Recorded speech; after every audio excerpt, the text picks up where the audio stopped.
And away we go on a Monday. Happiness is a choice. Thank you for choosing us. Welcome back. Big 12 Today, presented by Modelo, is back in 2026. And perhaps better than ever. We shall see. Stay tuned for that. Along with James Westling, I am Ari Tepkin. James is dressed today like a NBA official before a game. I'm ready. You're in your warm-ups. You're ready to go. You're ready to take that black top off and have a white zebra stripe. It's basketball season. Basketball season is upon us.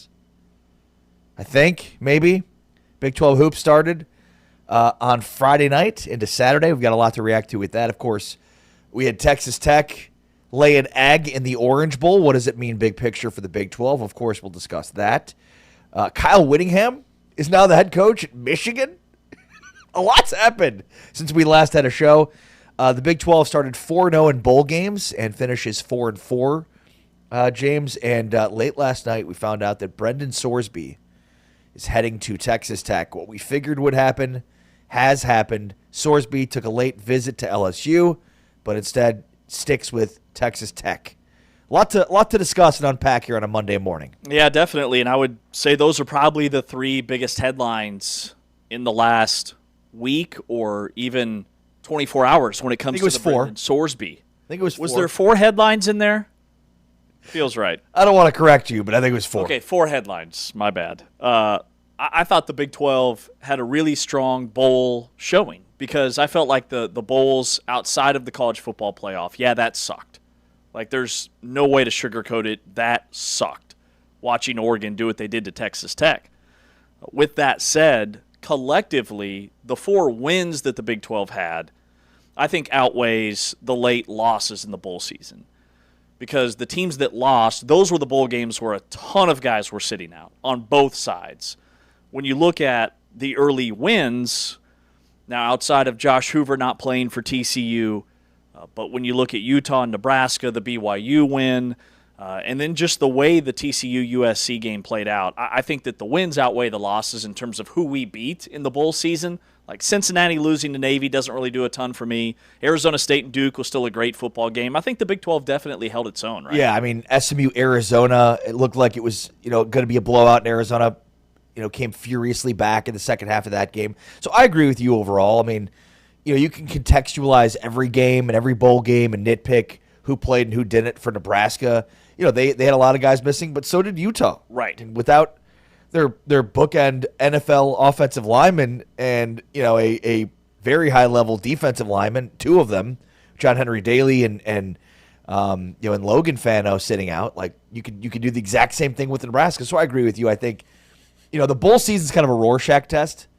It's the old psychological experiment of what do you see? Here's this graphic. Here's an ink blot. What do you see in it? And I think like for a lot of people, like whatever you see in it is what what you take away from it. Is it a momentum builder in the next season? I'm not so sure. It's just a fun game, a final opportunity, a final litmus test for these teams to run it up and see what they get going. But like if you don't have a lot of guys playing and you play well, it's like look at all the backups how they did. If you have a lot of guys missing and you don't fare well, it's like, well, look at who they were missing. And I think in the case of Arizona, not having their secondary was a huge reason. I mean, that when you look at that game contextually, Arizona lived and feasted on their secondary and turnovers. So, I mean, losing those guys, that's pretty significant to not have, Johnson and the rest of those guys out there. Absolutely. Basically, anybody that had a chance to play in the NFL on Sundays for Arizona sat out in that bowl game. And a couple of those decisions were made very late in the process leading up to the game. So I think that played a huge factor. Noah Fafita still played and played really well. I'm totally with you on the whole bowl season. Unless you're in the college football playoff, bowl games are no longer a momentum builder for next season in any way. It's just it's almost got we make the comp that it's a Pro Bowl type feel. Yeah. Where it's almost an all-star game. And you don't know who's going to be playing. It's really more about the event than it is the game itself, which is why I think it's really great that the Big 12 is tied in to the number one event when it comes to the bowl season, the Pop-Tarts Bowl, who has shattered viewership outside of the college football playoff back-to-back seasons. And last year you had the number one pick in the NFL draft lose to an Iowa State team in Cam Ward. And this year you get the BYU Nation rallying behind their football team They could have had nobody at that game after they get snubbed by the college football playoff. Instead, they come out in full force and get an impressive win over Georgia Tech.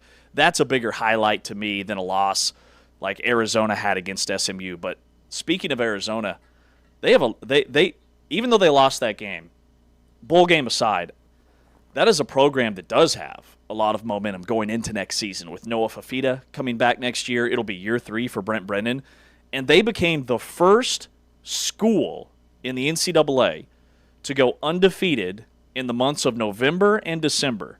They went undefeated in football and men's basketball. Wow.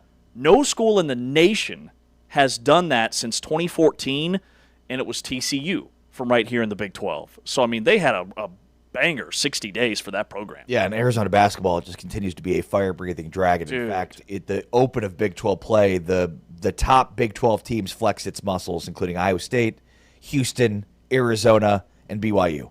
All 4 of the teams that we figure are the top of the conference looked in one game like they were at the top of the conference. I'm telling you, man, the national champion, I'll say it right here on January 5th. I don't know how many teams we'll have in the Final Four, but the national champion in college basketball this year is going to come from this conference. Yeah. I don't know which team, but Arizona or Houston.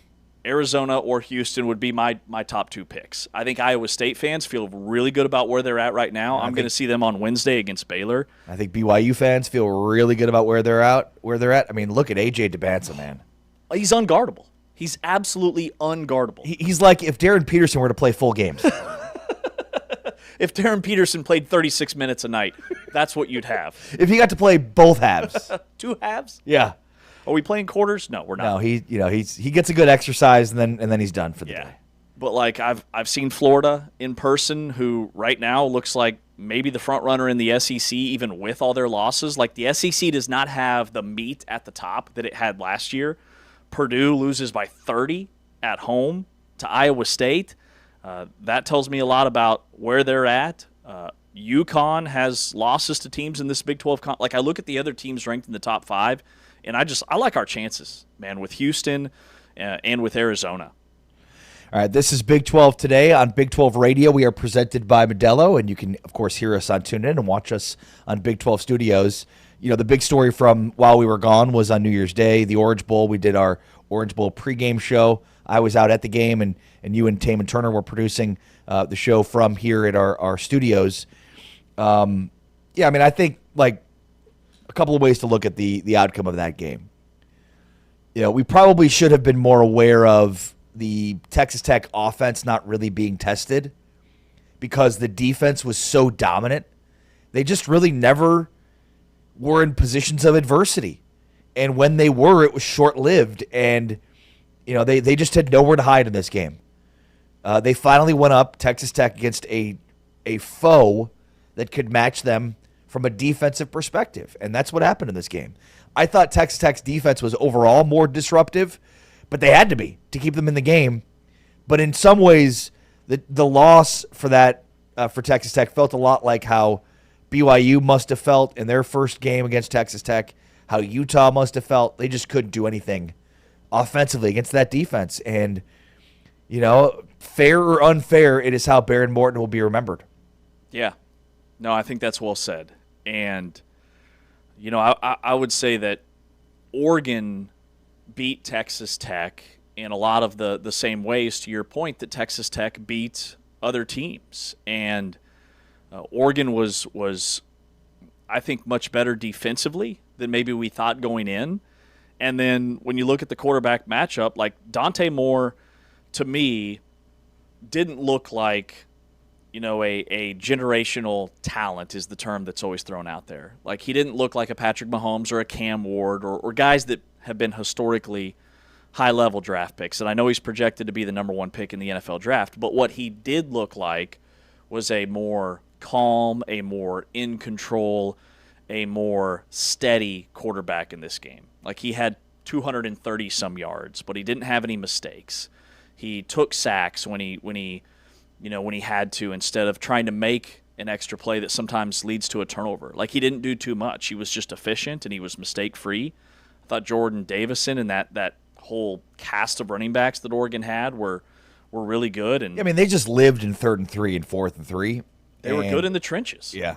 I mean, they just won up front. And especially, I mean, I think it was obvious throughout the year, but Texas Tech's offensive line was not as good as it probably needed to be. Yep. Texas Tech's defensive line was as good as we thought it would be based on the talent that they acquired.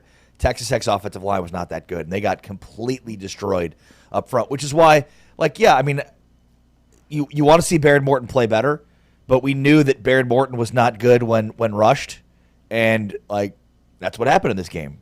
Yeah, and I think there's a lot of layers to Baron Morton's game, which I'll get to later, and how he played.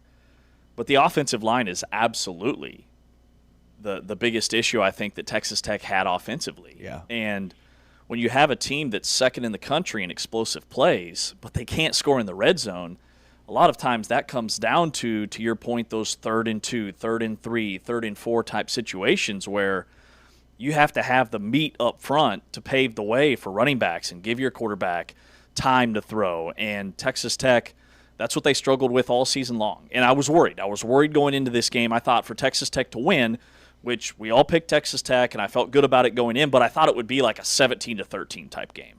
Thought it would be kind of gross and really low scoring, and Texas Tech would just out-muscle their way to a victory.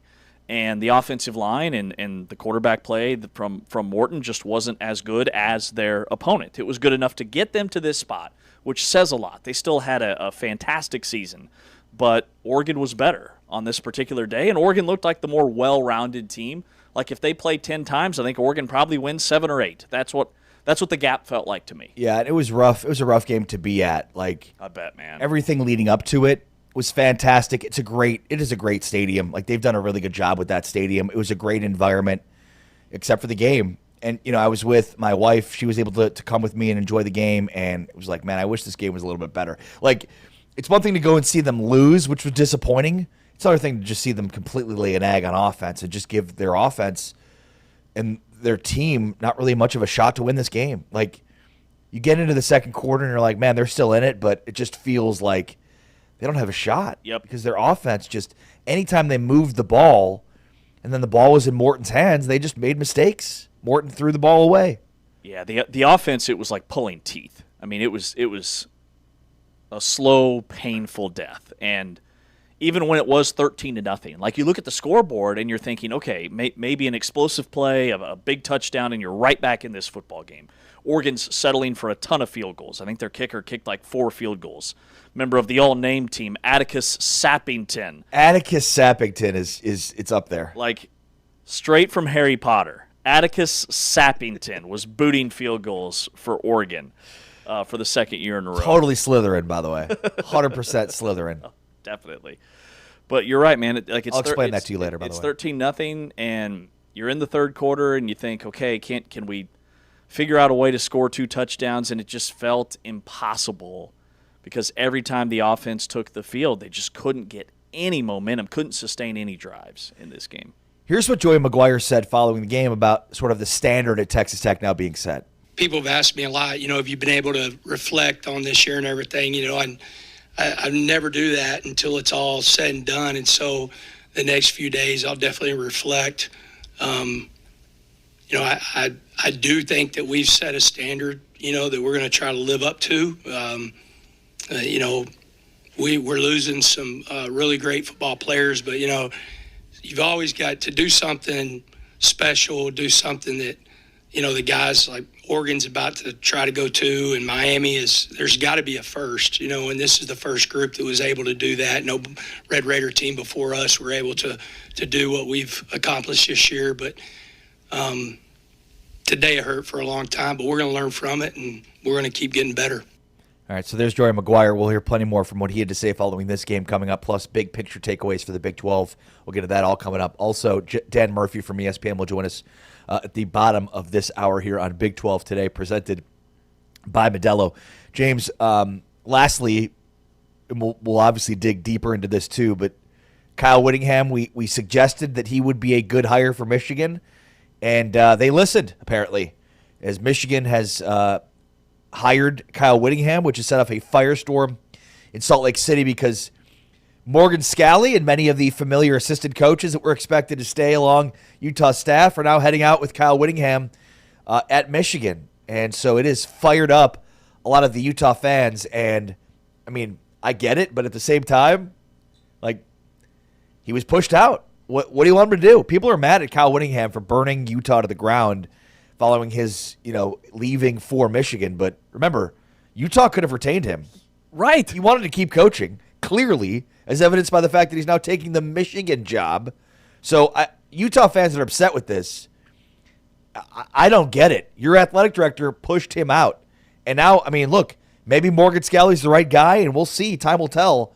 But, I mean, Mark Harlan, his legacy is dependent upon the success of Scalley now. And I do think ultimately 3 years from now, this is going to look like a win for both sides. Similar to when Mark Pope left BYU basketball for the Kentucky job. And But now it doesn't look so good. Yeah. But I think Kentucky fans would probably rather have Cal back, amazingly. Yeah, I know. They've had a weird season, Kentucky. Like, they've got some big wins, but also some head-scratching losses. Head-scratching. But I think it's a great move for Michigan and for Kyle Whittingham. And I think it does need to be reemphasized that Kyle Whittingham gave his written notice to Utah and said, I want to come back one more season and coach this football team next year. And they said, no thanks. We're not interested. We're ready to turn over a new page or a new leaf and go with Morgan Scalley, who's been that head coach in waiting. Whittingham to Michigan is a perfect fit, number one, because Michigan's obviously a blue blood. Whittingham's not a guy who's chasing status or worried about his legacy. He just wants to finish strong and have a chance to win a national championship. And then at Michigan, he's not being asked to, reinvent Michigan. He's coming in there to clean up the program, to get it steadied for the next guy, which is right in his wheelhouse. And then number three, it's pressure without all the chaos at Michigan. Michigan's tired of this spectacle, and I just think it aligns perfectly with who he is as a football coach and as a person and how he builds his program. He's going to clean it up right away. And then for Utah, now the assistant coach's piece is really interesting, but you've got a guy who's been there forever, and he finally gets the keys to the program. Like, this is what you've been waiting for for a decade. So ultimately, Utah fans being mad at Whittingham makes zero sense because they put him in this position. I would be more focused on, hey, we've got the guy that we've been really excited about for a really long time. Let's see what he can do with a team that should have a ton of talent coming back next year and be very much in the conversation to win this league. Yeah, well said. Plenty more to come on all of those topics, including, of course, the Orange Bowl. What does it mean big picture for the Big 12? And why, on the way next, I think it's completely egregious for the Big 12 to be judged on one game alone, especially when the SEC isn't really judged on 5 outcomes. That's next. This is Big 12 Radio, Big 12 Today, presented by Modelo, heard on TuneIn and watched on Big 12 Studios.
We are 20 minutes away from talking with Dan Murphy, ESPN staff writer. Had a great piece that came out about Cody Campbell, and not just Cody Campbell at Texas Tech, and Cody Campbell and fixing college sports, along with James Westling on social at James Westling. I am Ari Temkin. You can get me on X and Instagram at Ari Sports. This is Big 12 Today, presented by Modelo. And if you can, James, find me some good Modelo fan rules for this official offseason now of college football. We might even need some sad music as we bury the 2025-2026, short-lived 2026 college football season of the Big 12. So we are officially in off-season mode as a conference. Well, I mean, Modelo fan rule number 15, off-season optimism is mandatory. Yeah. You can't not have off-season optimism. And, I mean, think about it from this perspective. We haven't even officially hit the actual college football offseason, and Texas Tech has already added a new quarterback. They added arguably the best defensive end, pass rusher, and Austin Romaine from K-State. Yeah. That's a gut punch. Yeah, Tech just kind of picking off the Big 12 right now for the best players. I will say that, Kansas State has, like Iowa State, been a program that not a lot of guys transfer out. It's very much a developmental program. So it's really weird to see Iowa State, I think, had on the first day more portal entries than anybody else in the country. They've got like 17 players left on their football team. So it's a complete refresh there. And then Kansas State, while Colin Klein is still coaching for Texas A&M in the opening round of the college football playoff, rumors start circulating that this guy and this guy and this guy and this guy are all entering the portal, and Kansas State has lost a ton this offseason, except for Avery Johnson. Avery Johnson coming back, running back Joe Jackson coming back, which feels like a huge win because now everybody leaves from everywhere. But yeah, Austin Romaine's going to be a stud at Texas Tech next year. Toby Osunami, who is probably their best defensive lineman, he's in the portal. He's going to go to Indiana. That'll be tough to watch. And then we will see about Jace Brown, who's going to end up at a big-time SEC program. Apparently, like Georgia and Alabama and Auburn are all after him. So it'll look very different next year. All right, so we are officially in off-season mode now for the Big 12 as Texas Tech falls to Oregon in the Orange Bowl in a game they do not tally a point. Just overly simplistic, James, to say the offense just no-showed, and that's pretty much the story here? Yeah. Hard to win when you don't score. Yeah, that's a problem. That is a problem. And, Behren Morton has taken a lot of heat, and I know that this was going to be a legacy game for him. I think there's a lot of factors that went into the way that he played against Oregon, and I'm not ready to put it all on him. Number one, we know that he's basically playing with a broken leg. Yeah. Okay, he's not been 100%, and being 70 to 75% to 85% is what he kept saying. That's just a way to sugarcoat I'm not fully healthy, right? And when you're playing a defense like Oregon, constant pressure, constantly taking hits, you're constantly ejected from the pocket. You have an offensive line that's, not been great. I think that weighs differently on a quarterback when you're not 100%. Not only do you have to dissect that defense and think about all that speed and physicality, but then a quarterback like him that so much of the game is his arm strength and then the mental aspect. That physical discomfort starts to impact your mental processing, especially when you've been under duress. Is the next hit going to take me out for my career? I think that messes with you. Yeah. And then the other quick note that I had, and this is speculation. We'll have to ask Chris Level about this. It could totally be untrue, but he's engaged, right? Behren Morton's engaged. He has a fiance. She's a women's soccer player or was a women's soccer player at Texas Tech. Well, apparently she put on Facebook that they're expecting their first child. Again, I want to make sure I verify that and confirm that. If that is the case, we're both fathers. We know what kind of an impact that can have on your mental state. And they're super excited from everything that I've seen. And again, I don't want to go completely over the top and speculate and paint this in a bad way. But even with all the excitement surrounding that, like what does that look like for Baron Morton and his future of, do I chase my NFL dream? I'm probably going to be bouncing around from team to team as I try to make a roster. Am I bringing them with me? Are they staying back in Lubbock? Am I going to completely set football aside and start thinking about, I think he told us at Media Days that he wanted to go in golf sales. He's a huge golfer and a really big fan of that sport. So if that's another layer, I think that to me shows why maybe he played the way that he played, and I have empathy for that because there's a lot going on there that is completely separate from whether you're throwing a 20-yard completion or a pick. Here's what Baron Morton said following this loss. I love this university, everything it stands for. I've been a Red Raider since I was a little kid, so, to get to do this year has been awesome. A great group of guys. Man, it's just been so fun just to, put Texas Tech back on the map. And, Lubbock deserves every bit of everything that happened this year. And, we can hang our hat on something. Obviously not the outcome that we wanted, but, really proud of this team, the way that, we fought through adversity this year. And, I'm proud to be a Red Raider. Obviously, a very emotional Baron Morton. Joey McGuire at one point had to console him. I mean, I think, defensively, this team lived up to the hype. David Bailey was a monster in this game. I think he solidified his status as a top 10 pick. Mello Height was a monster in this game. Jacob Rodriguez did all he could. Like, the only thing the defense didn't do was score. Right. And that was what they needed to do in a game where they just could not put points on the board on offense. They just, anytime they moved the ball a little bit and they had a little bit of momentum, they'd have a turnover. There was a bad interception by Baron Morton where he doesn't read a defender. Cameron Dickey did not put the ball on the turf much this season, had a really bad turnover. And, you just couldn't have that. You needed to play perfect almost offensively, and they didn't come close to it. I mean, you could make a case that Texas Tech was actually better defensively in this game than Oregon. But I think the gap between Oregon's offense and Texas Tech's offense was much larger than the gap between the two defenses.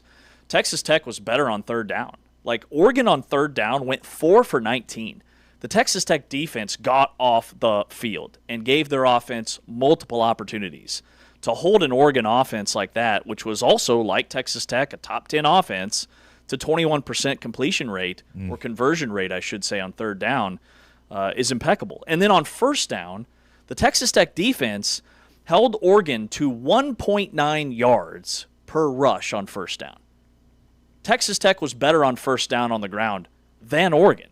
Like, that's another major stat that the Texas Tech defense. Well, it's something we thought was a huge key that ended up not really mattering as much. Right. I mean, it came down to turnovers. I mean, a +4 turnover margin, you're not going to lose a football game, and Oregon was +4.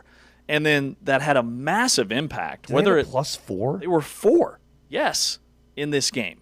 But Texas Tech had 1, right? Let me look at the. Thought they were +3.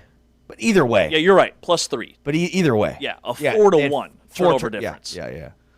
So that obviously was the biggest factor because what it did is it massively shifted field position. And it put Oregon in a position where even if they are kicking field goals, they're tacking on points. The field position rate, which is the number of plays, the percentage of plays run in your opponent's territory. Oregon ran 62% of their offensive plays in plus territory in this game. Texas Tech only 24% of their plays in plus territory. That's a huge discrepancy and really paints the whole picture for me. Turnovers, short fields, even if they are field goals, that's the difference. All right, let's talk big picture here because there's obviously a lot of poo-pooing the Big 12 following this, and I think it's – to put basically the entire season for a Big 12 conference on one game when the SEC, when you look back, they had one bid in 2023 and didn't win a game. They had 2 bids in 2024 and got to a semifinal, but didn't get further than that. And they now had 5 bids in this season and end up with 1 team in the semis. 5 bids, including a non-competitive 38-3 loss for a 4-loss Alabama team in the Rose Bowl. I mean, their only wins, the SEC, in the playoff come against each other. Miami goes to Texas A&M and gets a win in the first round. You had Alabama knocking off Oklahoma in Norman, and then of course, Alabama lays an egg in the Rose Bowl, and then Ole Miss beats Georgia. So the only wins for the SEC are against the SEC. The SEC has not won a championship since 2022. The Big Ten is in position to win 3 straight championships with 2 really good opportunities in Oregon and Indiana. In fact, I think that the winner of that game is going to win the national championship. So it will be 3 straight national titles out of the Big Ten. I don't see how the SEC is not judged based on 5 teams getting in and only 1 making through to the semifinals. That's so many bites at the apple to look like a joke and spit all over yourself. And the Big 12 gets 1 chance, and it's like, oh, they ruined the 1 chance. It's ridiculous. Yeah, and I think that the SEC is 4-9 with, to your point, 2 of those wins and 2 of those losses in SEC versus SEC games. And I thought it was magnified over the weekend by Wake Forest just throttling Mississippi State in their bowl game when there were not a lot of players that opted out for that game. And Wake Forest beats them by 2 or 3 touchdowns. Mississippi State plays in a bowl game and they finish 5-8 on the season. They went 5-8 with that loss because so many teams turned down bowl invitations. They got in at 5-7 and they get throttled by an ACC team. Like the ACC is 8-4. The Big 12 is 4-4. We just didn't have as many chances in the college football playoff. I think that I think, again, it says a lot about the Big 12 kind of holding its own. And then the Big 10 is 9-4 in bowl games. So why aren't we talking about the Big 10 as being the most dominant conference this particular season? The SEC is getting way too many teams in, number one, and only have 1 this far out of the 5 that got in to the college football playoff. Like, if that was the case for the Big 12, you're absolutely right. We'd be talking about, the Big 12 doesn't belong. They've got way too many bids. So it just continues to beat that drum of everything we've talked about all season with the SEC and their schedules, who they avoid during the regular season because of the way their schedule is shaped and the way that they do the matrix and the fact that they play 1 less game than everybody else. Some of these SEC teams in the playoff just weren't that good this year.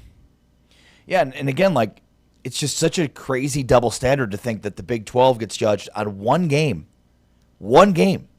And yet the SEC continues to push the envelope in terms of more and more bids despite failing in more and more of those bids.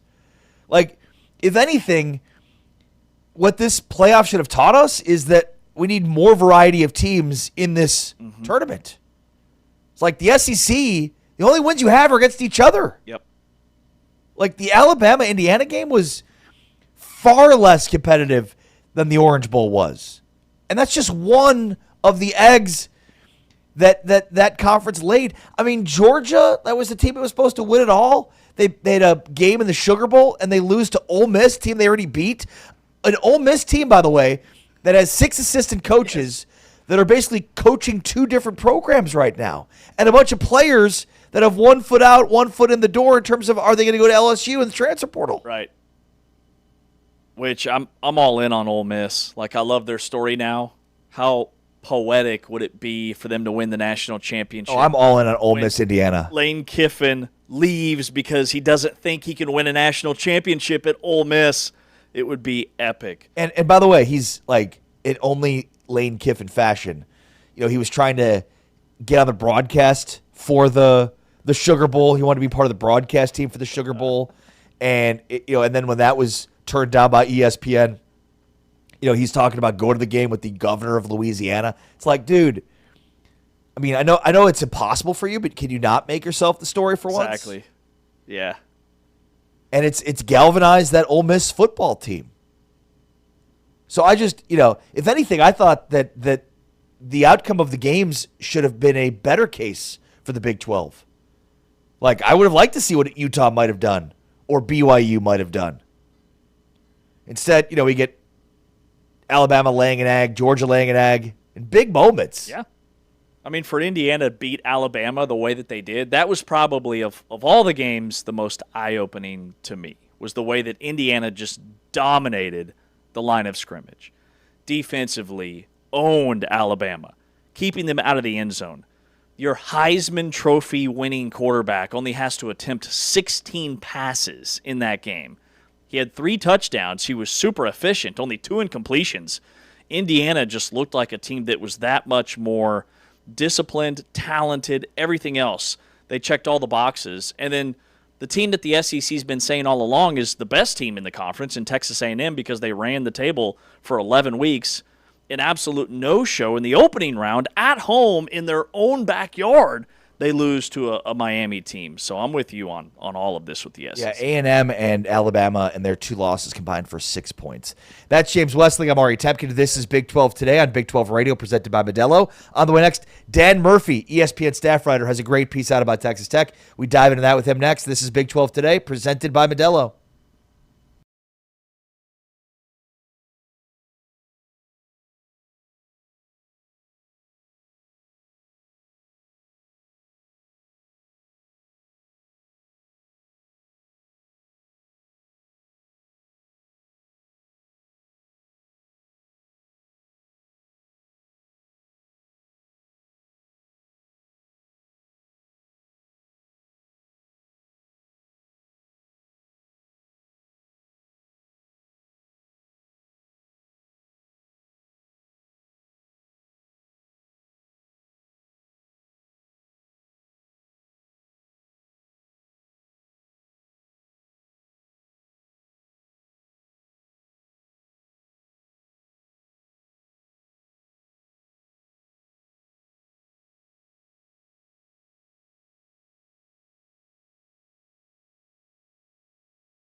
Big 12 Radio, Big 12 Today, heard on TuneIn, watched on Big 12 Studios. We are presented by Modelo.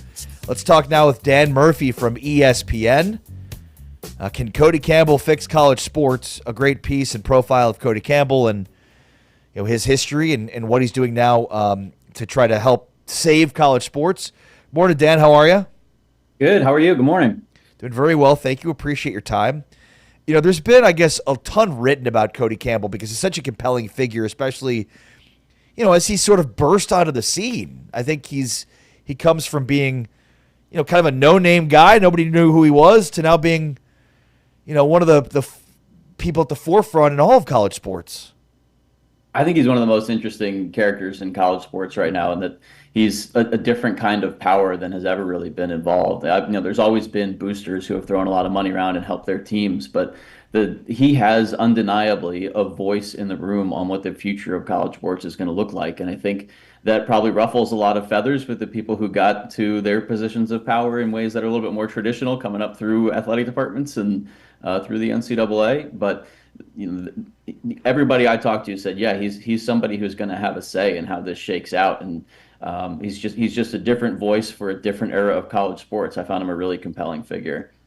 Dan, can you walk us through how much time you spent with Cody Campbell as you put this piece together? And I love the fact that, you noted right off the top that he's not super loud. He's not this big rah-rah guy. And we've met him and talked to him at media days and a couple of other events. And he's like super soft-spoken. He's the exact opposite of what you would think when you meet him in person. But, man, it looks like you spent how long with him? Yeah, he was very measured, and I think that surprised when we first pitched the story. When you hear about him, you think you're going to get like Buddy Garrity from Friday Night Lights, and that's just not who he is at all. He enjoyed, he kind of chuckled at that. That's a lot of people's impression of him. I first started talking to Cody months ago just to try to understand what he was doing at Texas Tech, and especially once he was started getting involved at the federal government level of wanting to try to be involved in figuring out what Congress might do here. And so, it wasn't, I didn't start with the idea that we were going to write a story just about him. I started talking to him this summer just to learn a little bit more about him and his ideas. And as time went on, I decided it was, I wanted to write about what was happening in Congress and what was going to, what the future of college sports was going to look like. And I found that he was probably the most interesting person to write about in order to get at some of those ideas. And so we started talking this summer. I went and spent a weekend with him in Texas. He was really gracious with his time. I went and watched his son's high school football game with him. I wanted to see him in a different setting. We spent the day together at the Tech BYU game, which was a pretty cool scene for a lot of reasons. And then, I actually spent a day with him in Las Vegas as well when he was out there for a conference, which was part of the end of the story. So, we talked on the phone many times over the course of the past few months, and then spent, in total 3 or 4 days together in person where I was just kind of tailing him around. What do you think, his motive here is? That's the ultimate question. And I don't know that I've fully answered it. He will tell you, and many, many times he will tell you that his goal is to preserve the same kind of opportunities that launched him into being a billionaire and a really successful businessman, and somebody who feels like he does a great job raising his family. Like the lessons he learned that he finds most valuable, he learned from college sports, and he also sees that his father was the first person in their family to go to college, and that was because he had a football scholarship. And I think he looks at the value that college sports can provide for a lot of people and really wants to make sure that doesn't go away as things become more professionalized. You look at it from another angle too, and I think that there is a lot of reasons why somebody who's shelling out millions, if not tens of millions of dollars to try to build Texas Tech would want to make sure that if college sports changes, if the shape of it changes where we have some sort of a split among the top 30, 40, 50, whatever teams it may be, he obviously has a lot of interest in making sure that Texas Tech can be part of that group, or that some of the money that's trickling in through TV deals right now gets spread out a little bit more evenly. Right now, the Big Ten and the SEC have such a huge advantage when it comes to just the resources that they can spill over to their schools. He obviously has a lot of incentive as the chairman of Texas Tech University to try to help Texas Tech there too. So I'm sure it's a little bit of everything. There are a lot of people who would love to understand. People who are asking, does he want to be the president of the United States? Does he want to be the president of the future of some college football league? What does he want out of all of this? And I don't know that I completely answered that question in talking to him, but certainly his very adamant claim is that he's here to try to help preserve the opportunities. And I think he's genuine in that, right? He's here to try to preserve as many opportunities to play college sports as he can. So Dan, in your piece, you note that Campbell he's lobbying Congress to amend this Sports Broadcasting Act of 1961 that would allow college sports to negotiate TV contracts as a single group, like the NFL and the NBA do. And we've gone over that here on this show. But then I also want to get your thoughts on, the SEC Commissioner Greg Sankey told the AP that Cody Campbell has a fundamental misunderstanding of the realities of college athletics. Do you agree with that statement in any way after spending so much time with him? I think that's a little bit strong. Cody certainly knows what he's talking about when it comes. Like as he said to me, which I thought was a great point, is that during the last 4 years he's both been involved in collectives and involved at the university level as a board member at a major university. And as he pointed out, what has happened in the last 4 years is so much different than the past 40 years before it, that he has as much relevant experience as a lot of people. I think what Sankey was trying to say, and I don't think he's totally wrong, is that the idea that just changing the Sports Broadcasting Act will automatically result in oodles of more money pouring into the sport and being able to organize it is there are a lot of details and nuances that have to go right between changing that act and getting to the endpoint that Cody Campbell envisions for college sports. And I think Sankey sees a lot of issues in between A and B there that he thinks Campbell is overlooking.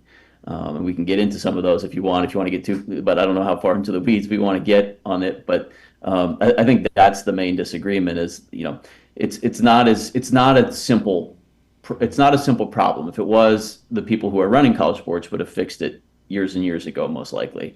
It is complex, and I think Cody tries to simplify it in order to get his message out there and try to have influence. I think he's probably aware of some of that nuance, but in the public sparring that's happened here in the past few months, some of that nuance gets stripped away. No, let's get into the weeds. What would it take for that to happen? Yeah, so I mean, changing the law would allow all the different conferences to come together and sign a media rights deal as one big group. And presumably, if they did that, they'd have a lot more negotiating power against the TV networks or whoever else they were, Amazon, Netflix, whoever else might be a part of that conversation. But that would also mean that the SEC and the Big Ten and the Big 12 and the ACC would all have to agree that they want to get together. They would have to decide, there's plenty of open questions on how much more money that would actually generate, and whether there are enough good matchups among the top 100 schools or top even 65, 70 Power 4 schools that would generate as much more money as Cody Campbell and some other people think it would. I think Sankey and others have doubts about the amount of the extra money that might be added to the big pile of it based on that. And then also, the Sports Broadcasting Act governs over-the-air broadcast stations, your big ABC, CBS kind of games. It doesn't really get into what the future of media rights might look like as the next kind of media deals come up, which is, will Amazon or Netflix or some other streaming company get in the mix there? And the law applies differently to those kind of networks as it does to the over-the-air television, because that's seen as less of a public resource. And then, the last big thing to get sorted out is all of these deals are, they don't all turn over at the same time. And it would probably be at least 10 years or so before enough of the current conference deals would expire so that everybody could, if they wanted to, get together and negotiate a new deal. So this isn't the kind of fix that if Congress were to sign a law tomorrow allowing college sports to all get together, that schools would be able to quickly turn around and create this new pile of money. It would be a long, drawn-out process with no guarantee that everyone would actually, they can't agree on any rule when you get all the folks in the NCAA in the room together. The idea that they could get all those different parties at the table and negotiate with TV contracts and everybody come away feeling good about it and they do it efficiently, there's a lot of reasons to think that would be a bit of a mess too. Dan, I'm just curious for kind of your overall thoughts on where college football, college sports is, as somebody that covers the sport at large. Yeah, college football is an incredibly entertaining product still. I think in a lot of ways it's as fun to watch as it ever has been. I do think I worry like as someone who loves the sport, like college football is the coolest product on TV in my opinion, or Yeah. the coolest sport we have. I do worry that if there isn't some sort of intentional reorganization moving forward, that we're headed on a track where we're going to lose some of the things that make college sports really special. That the ability to have those David versus Goliath kind of upsets on a regular basis, and to have as wide of a tent as you do. It would be a bummer to me if we're talking in 5 or 6 years and there are only 25 or 30 teams that are competing in their own separate league, and there's no way for the Boise States of the world, or even some of the smaller schools within the Power Four conferences, to somehow play their way up into the big leagues. I think the ultimate product of college sports that college sports fans like is hope. And if you take Yeah. away hope from the majority of schools, it becomes a much less compelling product, even for people that aren't particularly invested in one school. And I worry that we're on the cusp of potentially losing that in the interest of squeezing every last dollar out of the sport. And hopefully, whether it's through Congress or whether it's some other instrument, we find a way as the college sports group to solve that problem, make sure we keep what makes it such a special thing here, to preserve that. Yeah, well said. Dan Murphy from ESPN. Dan, thanks for your time. Appreciate it very much. Be well. Awesome piece, Dan. Thanks for having me on. All right, Dan Murphy from ESPN giving us his insight and his time spent with Cody Campbell here on Big 12 Radio. This is Big 12 Today. We are presented by Modelo. Yeah, I mean, it's interesting because there's been a lot written about Cody Campbell, and I think a lot of it in reference to his involvement in with Texas Tech. This is more focused on his involvement with college sports at large, and what's his background, where is he coming from, what are his motivations, and what is he trying to do? And look, I think what's great about Cody is, he's got these great relationships with Brad Yormark inside the Big 12, with other commissioners too, but he's kind of he's going to the beat of his own drum and trying to figure out what's best, not just for the conference with which the Texas Tech resides, but really college football at large. Mm-hmm. Yeah, I think that's well said. And everything we were talking with Dan about when it comes to the television contracts and that side of things is going to take a really long time. Like, we're talking about a 10-year window is kind of the estimation. And you have commissioners like Greg Sankey with a lot of pushback, which when you look at where the SEC is and being in bed with ESPN and the college football playoff and having so many teams in the field, I can see why Greg Sankey is leaning into his position with that. But I think Cody Campbell, to me, just seems like a guy that's never going to give up. Yeah. I think that's what it's going to take. Ultimate persistence and perseverance and never giving up for him to accomplish his goals. But he feels like a guy to me that's going to keep working to make it happen. That's James Westling. I'm Ari Tepkin. This is Big 12 Today on Big 12 Radio, presented by Modelo. On the way next, Brian Thornton, Vice President of Men's Basketball for the Big 12, joins us to break down the first weekend of Big 12 play. That's next. Along with James Amari, it's Big 12 Today on Big 12 Radio, presented by Modelo, heard on TuneIn and watched on Big 12 Studios.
Big 12 Radio. This is Big 12 Today, along with James Westling.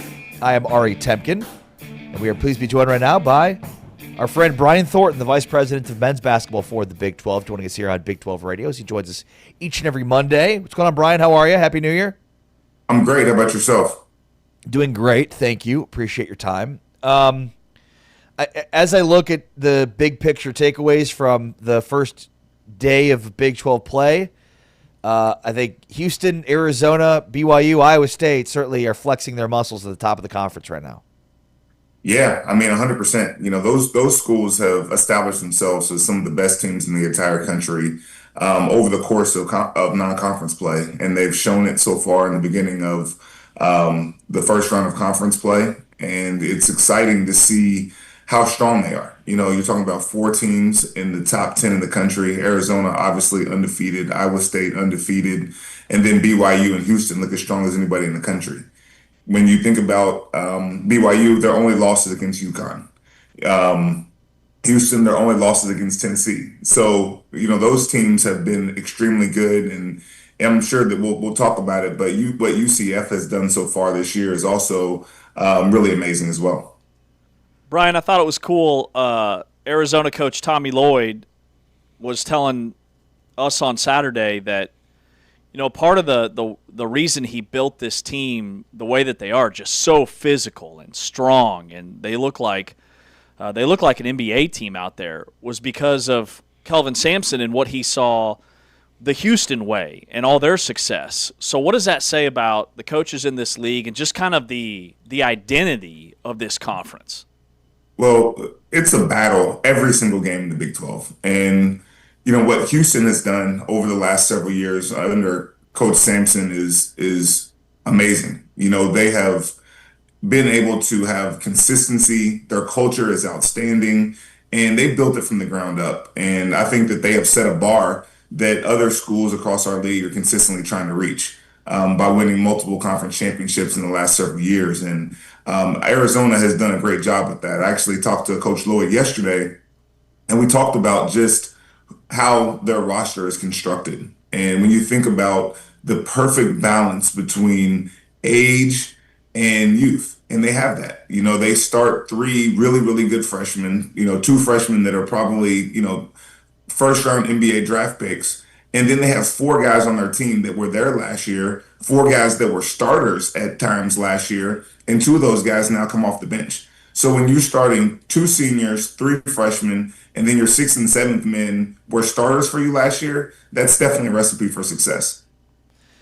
Yeah, I'm curious for your thoughts. You know, there's been a lot of talk about Baylor adding James Najee, who was the 2023 first-round draft pick of the NBA, has not played in the NBA, and was not currently under contract. So, you know, certainly this falls in line with where a lot of people are in terms of adding European players.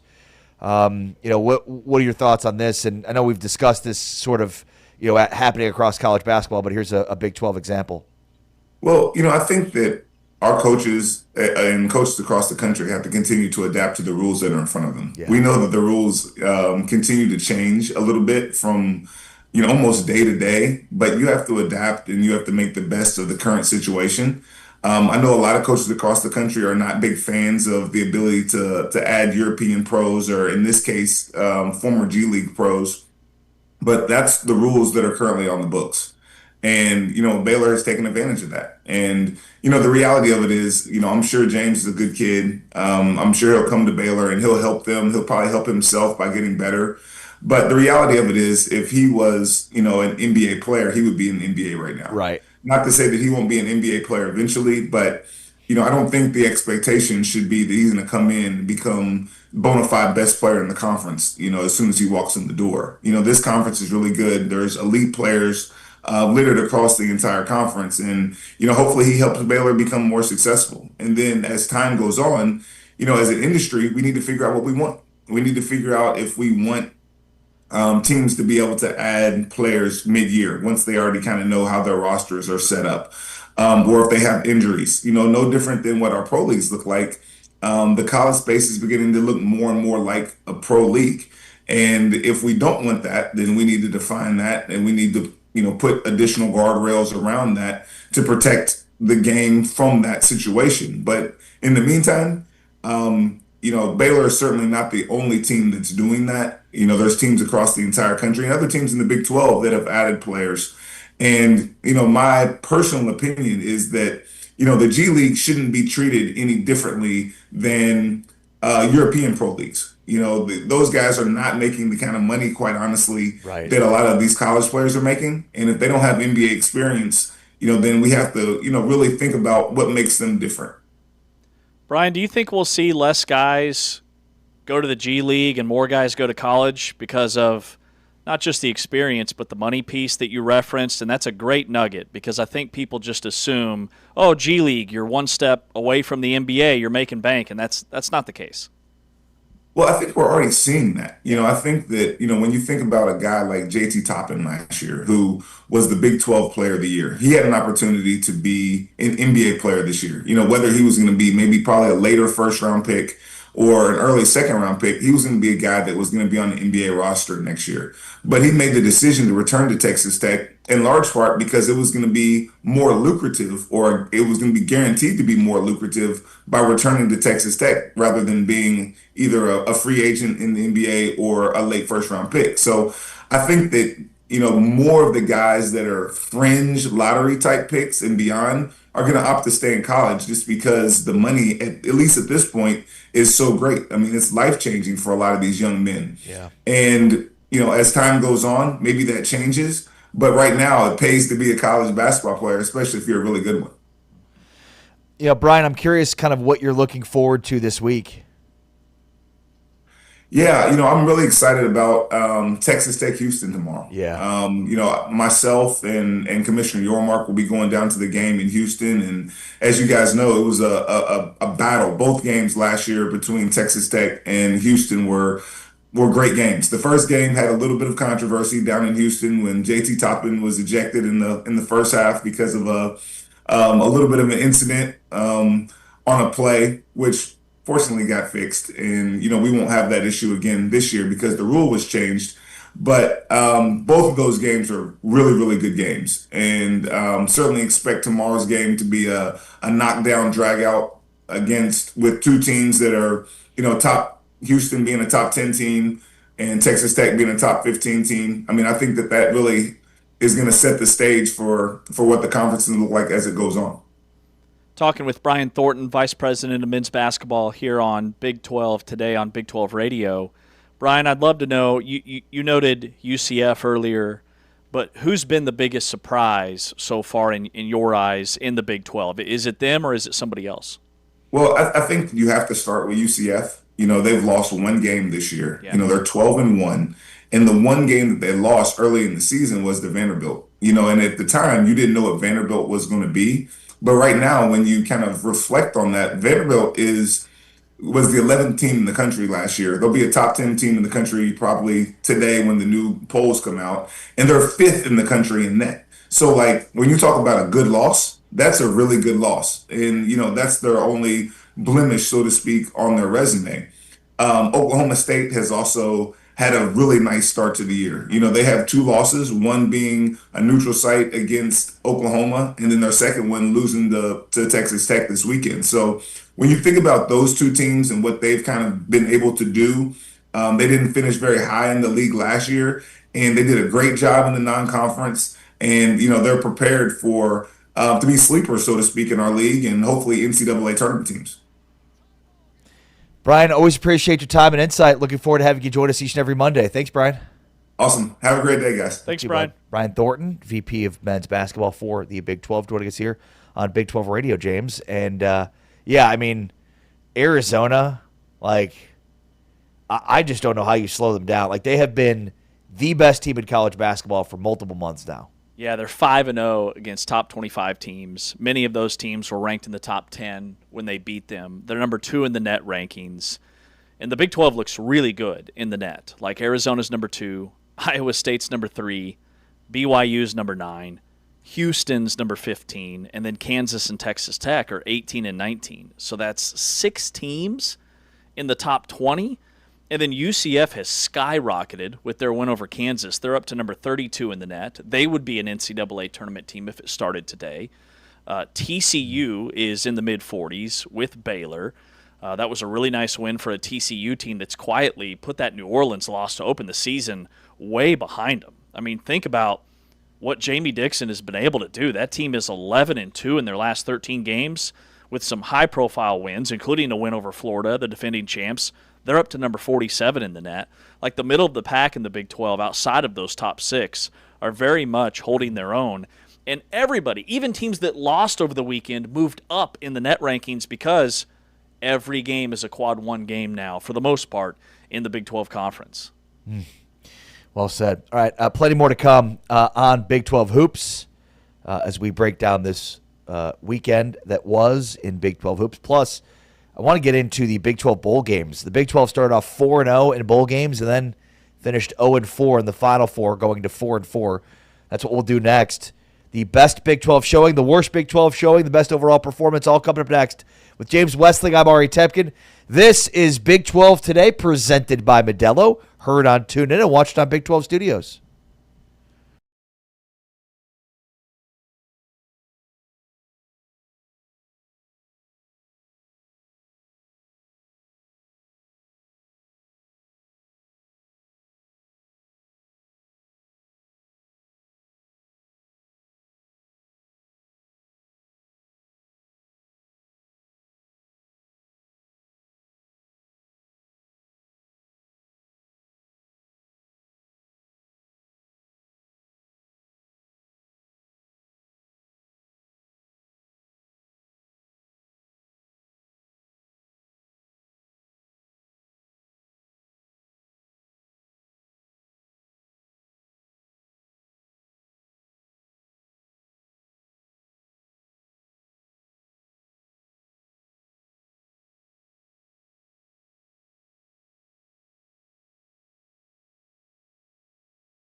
Motion for me. Big 12 Radio. This is Big 12 Today. Along with James Westling, I am Ari Temkin. We are presented by Modelo. Of course, you can hear us on TuneIn, and if you have not yet already, make sure to download the TuneIn app and favorite the Big 12 channel. That way it shows up each and every time you open up the app. Plus, if you miss any of our great guests, any of our great segments, check them out on the Big 12 podcast. But we are super excited to be back and live. So we had kind of a little bit of a hiatus between Christmas and New Year's. So we appreciate your patience as, we took a little bit of time off and spent with our families on vacation. What'd you do? How many days were you in Florida? 9. 9. Well, it's basically 8, but I left early on Christmas morning and came back late on Friday night, I guess it was. That's totally 9. Yeah. It was fun. Got to go from Delray Beach on the East Coast to Naples, where my in-laws live on the West Coast. Traveled across the state and saw, it's sort of amazing the natural aspects of the state of Florida. So, like, when you drive across the state, there's this very famous nature preserve, and when I looked it up, it was like, yeah, that's where like all of the apex predators in the state of Florida live. Like the Florida Panthers, not the hockey team, but the actual Panthers themselves, the alligators, the pythons, the black bears that I didn't realize were so big in Florida. So it's like all of them. Time out. Bears? Yeah. Well, and I didn't realize this, but Naples is very has a lot of pine trees and like piney woods. What? So I guess it's like a subtropical climate, and so there's a lot of black bears that are in Naples, Florida. Apparently, there's about 4,000 black bears Yes. that live in Florida. And most of them that Totally thought you made that up. Big Cypress What? Nature Preserve, which is basically the area between the East Coast and West Coast of Florida, and in Naples, Florida. Yeah, it was. Yeah, just the middle of Florida. What's there? What's the deal with the middle of Florida? What's going on in the middle of Florida? But I had a great trip. You haven't commented yet on my tan. How amazing do I Oh, look? dude, looks so. I was distracted by the beard. Like that's an all-American beard. I haven't shaved You've come back with. quite some time. It looks fantastic. I've been living outdoors. I mean, maybe clean it up just a little bit. It's a little, but I mean, it looks pristine. Well, not. I guess if I need to clean it up a little bit, it's not pristine, huh? No, it's pretty good. It's pretty good. Like it's come in. You've got great Like an density. 80% It's then? not real spotty. Thank you. It's Yeah. a dense, good-looking beard. No, I right, appreciate- Taman? Like, look at Taman's beard. That's the cleanest beard I've ever seen. Thank you. I appreciate How it. many times do you line that up a week? Whoa. More about me, less. I see jealousy. Yeah, I mean, what? you, I just noticed how clean Taman's beard is. it's funny because James goes, That is epic. it's not like, oh, you've got a great beard. It's not. It comes in fully. Hey, It's not splotchy. That's a high 3-star beard. That's a 5-star beard. Well, yours is basically a 2-star. Okay. See the camera? Thank you. Thank you. Yeah, it's looking good. It's looking good. All right, let's get into these Big 12 bowl games, shall we? Enough about me. It's never enough. No. By the way, what'd you do during the break? We'll talk later. We'll discuss it later. Did you do anything? No, we just hung out. See, called some basketball See, games. I feel like you're avoiding talking about something that happened over the course of it's the. fine. It's Yeah. all fine. We'll get to it later. So, It's okay, the did you ultimate tease. just relax around the house? It's the ultimate tease. Did you No, go we had out- a bunch of family. We had a great Christmas. Did you go out any night past 10 o'clock? One night past 10. Had a couple basketball games. I was out past 10 those nights. I did the big Christmas present that I got my wife, which was a little bit of present for me too, of course, right? So I had booked us a little like weekend vacation, if you will, weekend getaway. I will. You will. And I used, of course, I used AI to help me determine the best spot. Typed in all the things we like, right? Want something chill. We are headed to Stowe, Vermont this summer. That's right. We will be vacationing in Vermont. I think that Have you- sounds look great, it up. James. I've Look it up. I've been to Vermont in the fall, but I've been to Maine in the summer, and they're right next to each other. Yes, they are. I've been to Belgrade Lakes, Maine in the summer. We had a lake house up there, and if it's anything like Maine, I'm sure you'll have a great time. 10 out of 10. I agree. Nice and quiet. Not super easy to get to. We have to take There may 2 be flights. bears. I'll let you know that. I'm all in on those bears. Wow. Staying in a lovely Stowe, lodge. Vermont. Stowe, Vermont. Huge. Why would you go to L.A. or Hawaii or Oh, you know no. Don't Florida? judge it, or- Ari. We want off the beaten path, nature, boutique, coffee, chillin', Stowe, Vermont. That's where we landed. Cozy coffee cafes, the 3 C's. Yeah, of course. Yep, cozy The coffee big three. cafes. Yep, That's the us, big three. man. That's us. That's great. And then you got shoes. And I got shoes. Nice. Those are great shoes, by the way. My wife custom made these Nike Air Max 1s. Still couldn't get you a pair of Jordans. Nope. No J's. All about the Air Maxes. So I've been rocking these, you know. Dude, I'll outshoe you. I don't think you will. I don't think I will. Yeah. Actually, you've and got a these lot. also have your same muted colors that you love. What size are you? 10 and a half. If they say about guys with big feet. Big socks. All right. What size are you, by the way? It felt like 12. It's no big deal. no way. let's see that tongue. Exactly. All right. Let's get to the bowl games, shall we? Ranking the best Big 12 bowl games, winners and losers. All right, James, give me your best Big 12 showing. Yeah, so I go back to pre-New Year's Day. You know, post-New Year's Day has not been great, right? But I think Houston, man, for Houston to beat LSU 38-35, that was 2 days after Christmas, the Texas Bowl. They were down 14-0, but Connor Wegman had 4 touchdowns in this game. And I think that this is a bowl game where momentum is a real thing for this offseason. Houston has a 5-star quarterback coming in Keyshawn Henderson. Houston is loading up in the transfer portal, which we'll get to a little bit later on. But for the Cougars to never panic, to just keep throwing everything they had at LSU, to beat an SEC opponent, and I know that there's a lot of turnover and turmoil, if you will, in LSU Nation, but I think that's a game that on paper, I think Houston was an underdog in this game. And to hold LSU to 300-some yards and for Houston to hold LSU to 77 yards on the ground, just the Houston way, right? Just no quit, just keep sawing wood. And I thought that was the biggest statement win for the Big 12. 67,000 people in attendance for that game, by the way. It was the most attended bowl game outside of the college football playoff game. Texas Bowl? 67,000. Now, granted, it was a home game for Houston to a degree, but still, I mean, we think of Houston not necessarily being a, huge Houston territory, if you will. Right. Especially like a lot of Texas fans, a lot of A&M fans, but this goes to show you that even those fans might show out for a Houston bowl game. It was very well attended. And for me, my answer is BYU, which was the other highlight of the Big 12 bowl season because, was it 8.7 million people watched this game? So, I mean, the Pop-Tarts Bowl every year seems to really show out from an attendance standpoint, and this year was no different. But, I mean, BYU gets their 12th win of the season, 15 unanswered points the fourth quarter that erased a 21-10 Georgia Tech lead. It was an incredible game because it looked like BYU was dead in the water, and then they rose in the fourth quarter for those 15 unanswered and win the game 25-21.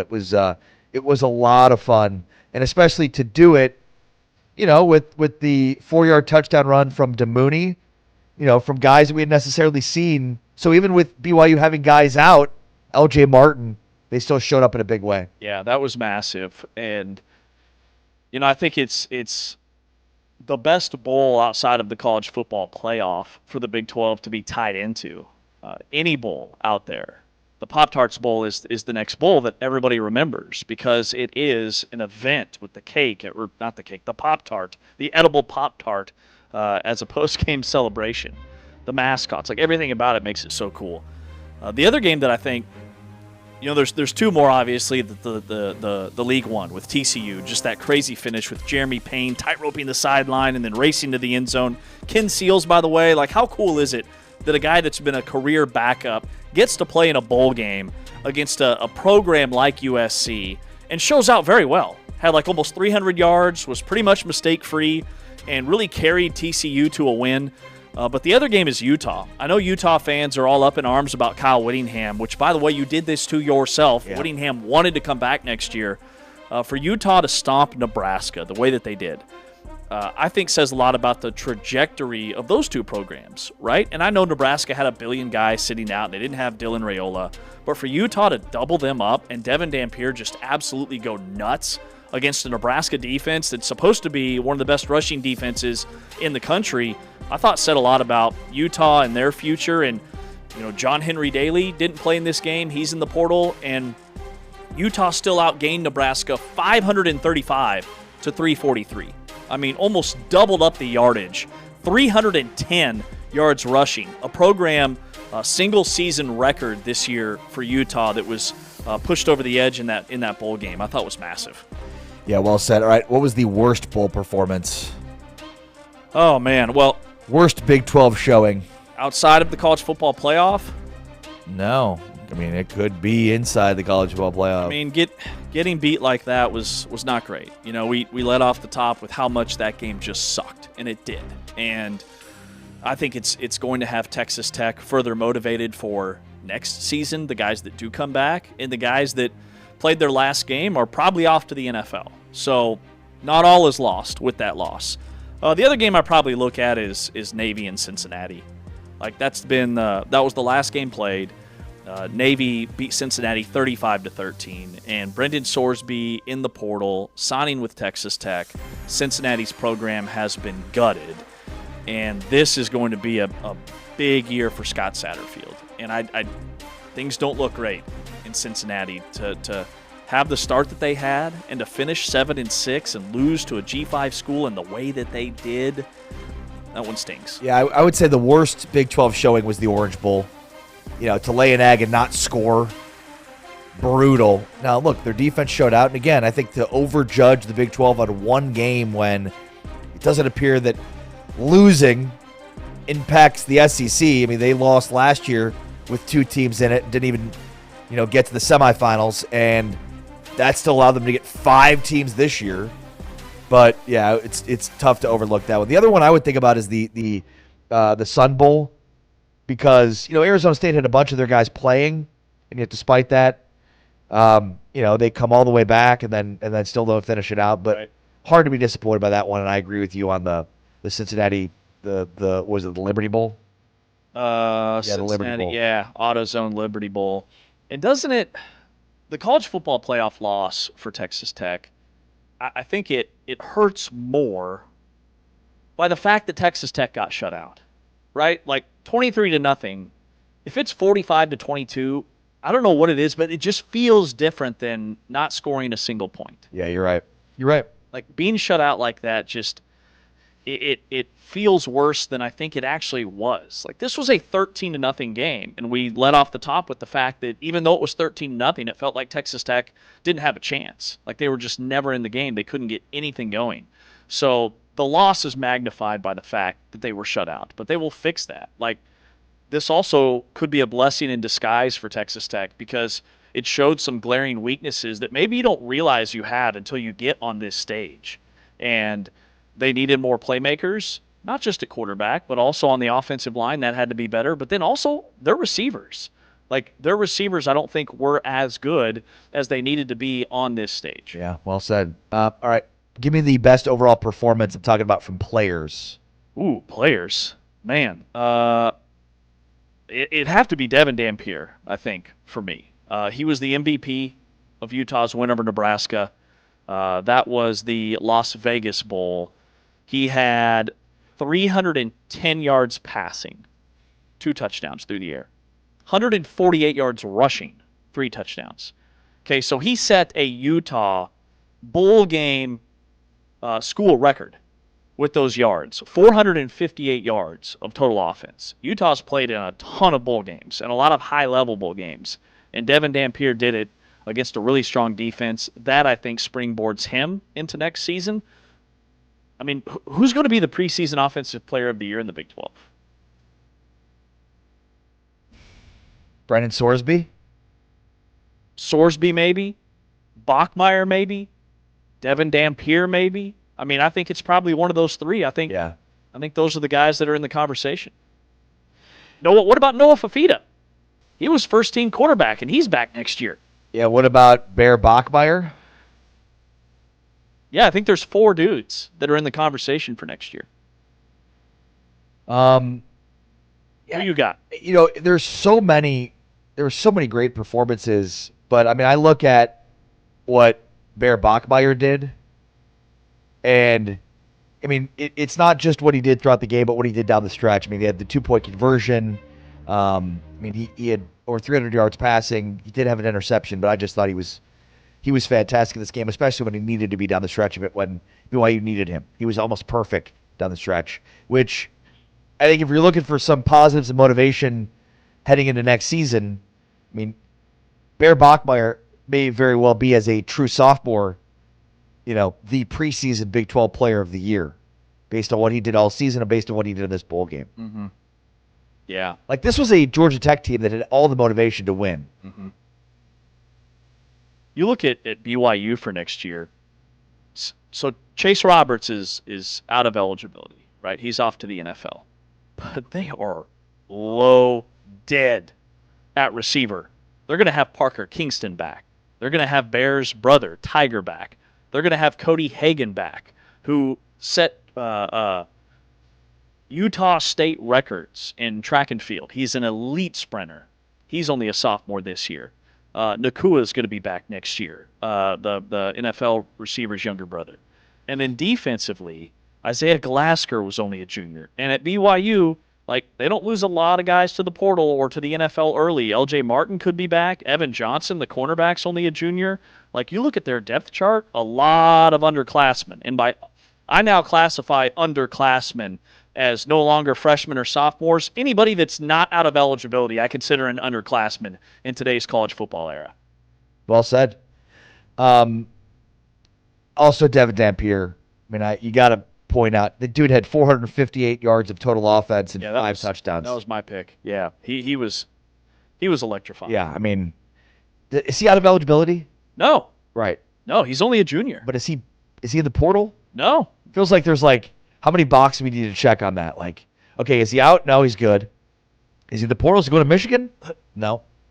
So this weekend, a project that I started on, I keep seeing on social media all these guys that are like, oh, yeah, I used AI and I made an app in 5 minutes and I made a website in 2 minutes using AI. So I started working on a project. First of all, it takes a lot longer than 2 or 5 minutes. But I'm trying to figure out a way to funnel all of the transfer portal news into a very easy to navigate where you click on a team or you click on a player and it tells you if he's in the portal, if he's staying, anything associated with that player. So I'll keep you posted. Wow. So is it like an app? Well, I started with an app and then I realized I was on a flight, so I was trying to do it on my phone. The internet was bad, but it's doable. It's doable. All right. Are you going to sell it? You want an app or do you want a website? Do I start with a website or website? Yeah, that's what I'm thinking. So we can sit here and you can say, hey, James's list? What's going on with Devin Dampier? James's list? The James Portal list? Yeah, totally. JamesPortalList.com? Love that name.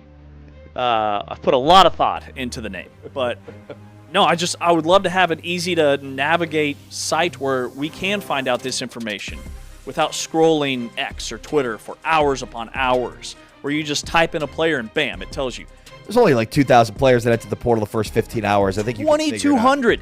2,200 players are already in the portal, and that doesn't include players that are rumored to be in the portal. Right.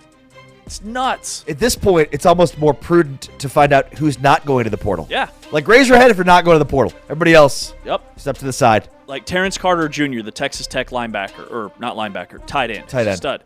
It's a big deal. He announces he's coming back. Those are the announcements that get lost in the weeds because so many guys are in the portal. Yeah, and from a quarterback perspective, it's former and current Big 12 signal callers that sort of set the deck. We'll get into all the news around the portal coming up. On the way next, though, let's recap the Big 12 basketball weekend. The top 4 teams flex their muscles. UCF, are they part of that top 4, top 5 of the Big 12? And the curious case of Darren Peterson becomes even more curious. That's next with James Amari. It's Big 12 Today on Big 12 Radio, presented by Modelo. Heard on TuneIn and watched on Big 12 Studios.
Big 12 Radio. This is Big 12 Today, along with James Westling.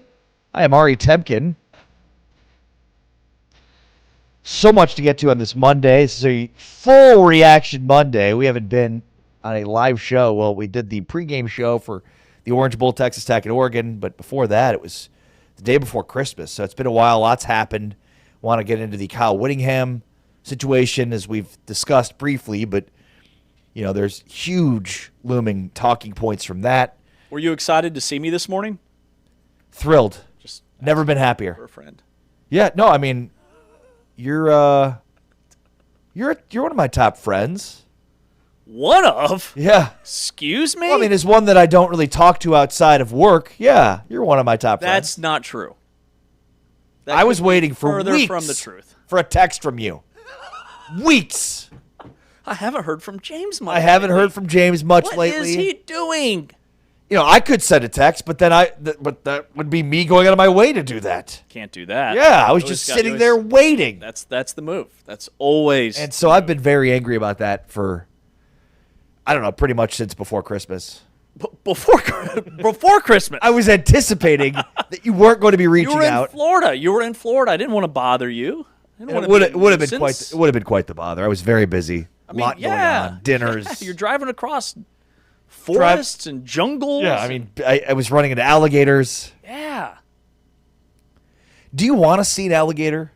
Yeah. Absolutely do. not. No. No. Taman says Absolutely not. no. Yeah. James says yes. I like to live life on the edge, Taman. I don't want to live life that edgy. I mean, they're not. They're not. Absolutely not. They're not like they wouldn't go after us. A small child, yes. Yeah, well, we're not a small child. Do you know? By the way, I looked this Except up. mentally. They.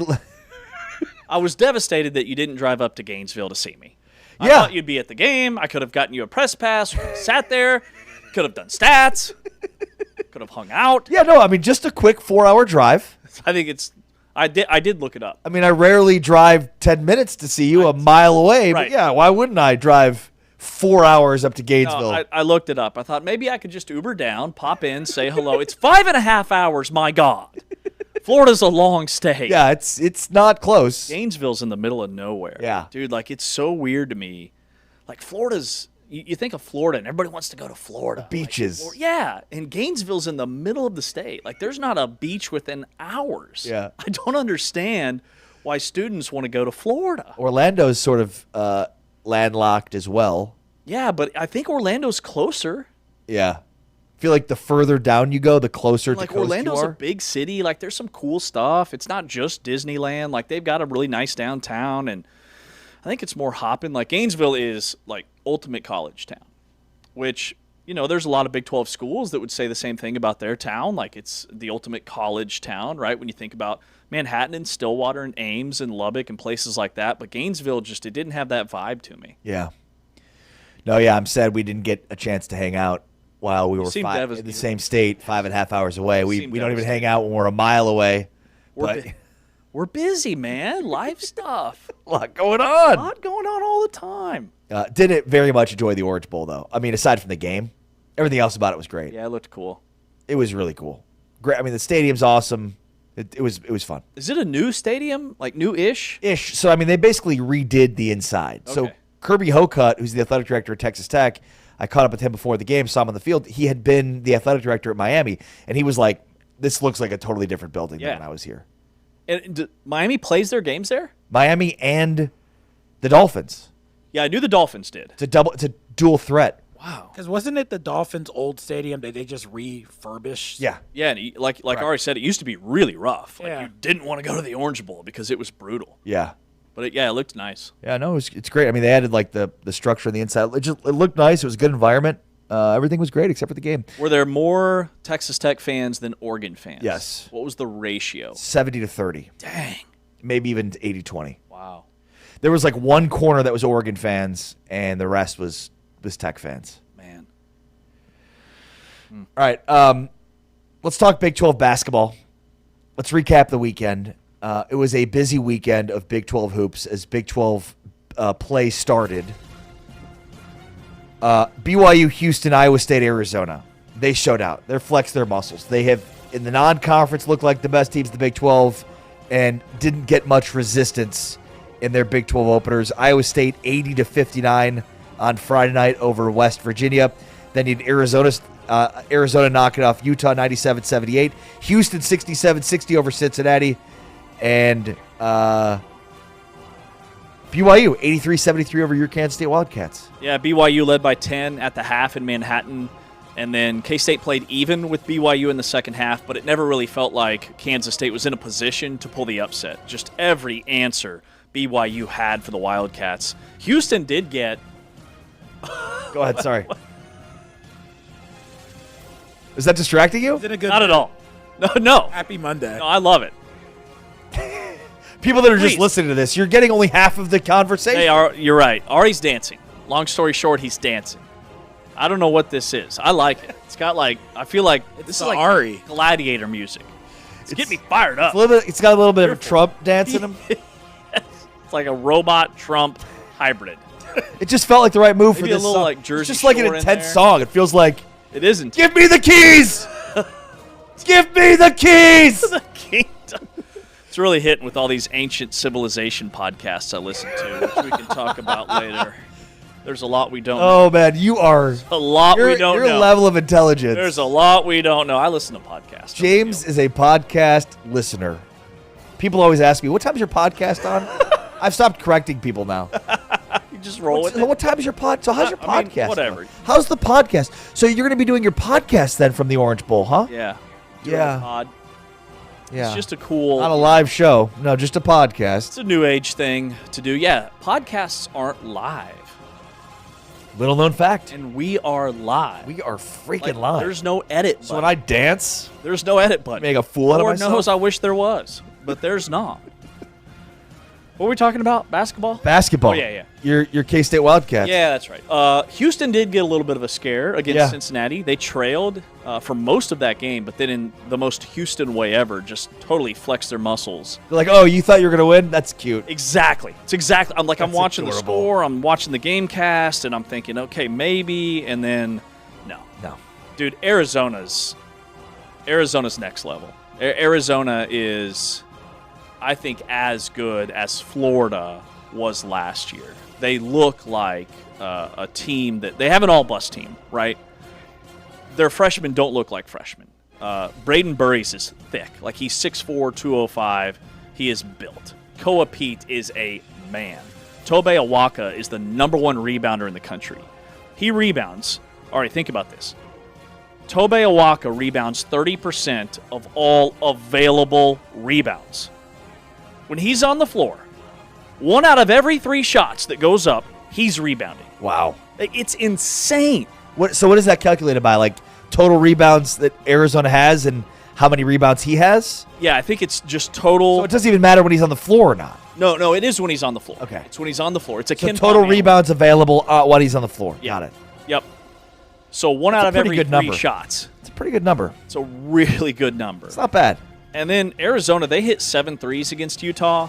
They finished 7 for 18, but they were like 7 for 12. And then they cleared the bench, and some of their scrubs came in and missed some threes late in the game. They have shot better than 50% in 17 of 27 halves this year. I'm sorry, 18 of 28.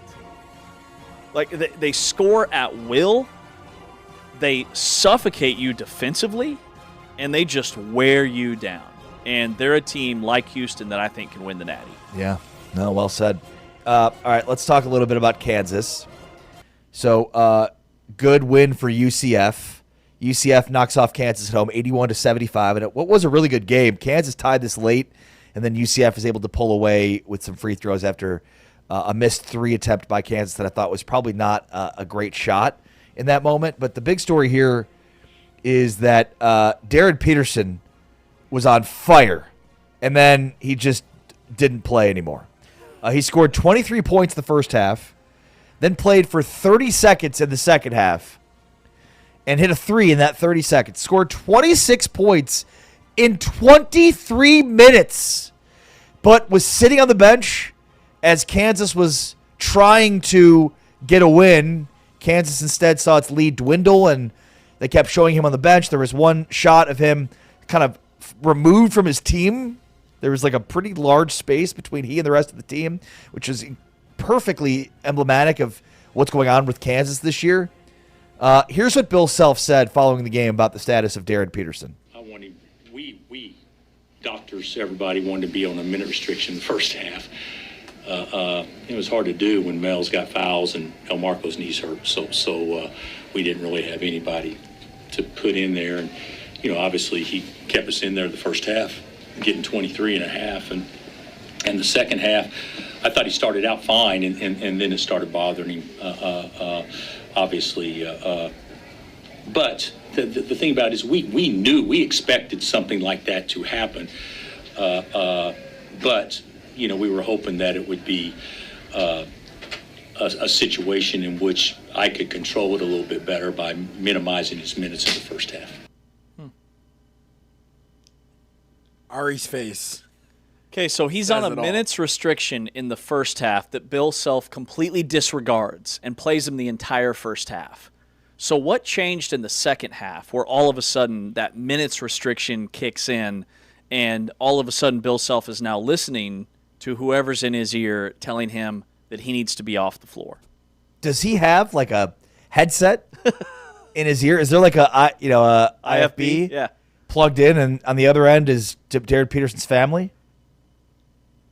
This is a joke. It doesn't make sense to me. This is a joke, right?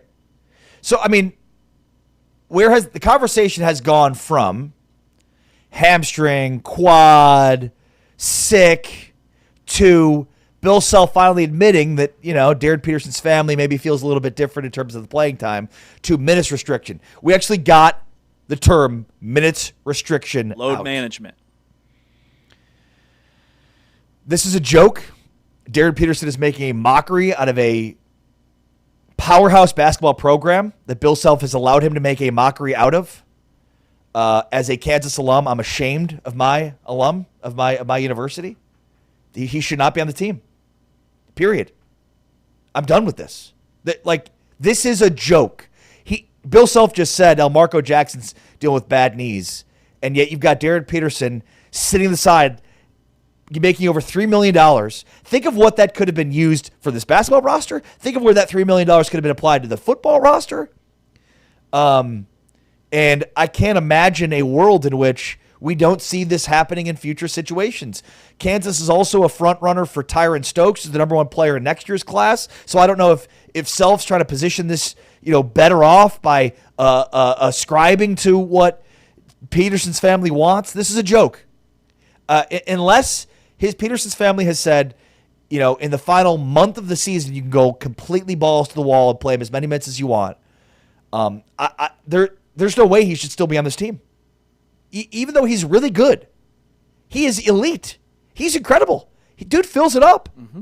You're doing way more damage to the team and the psyche of the roster and the psyche of the team and the culture of the team by having him on the team.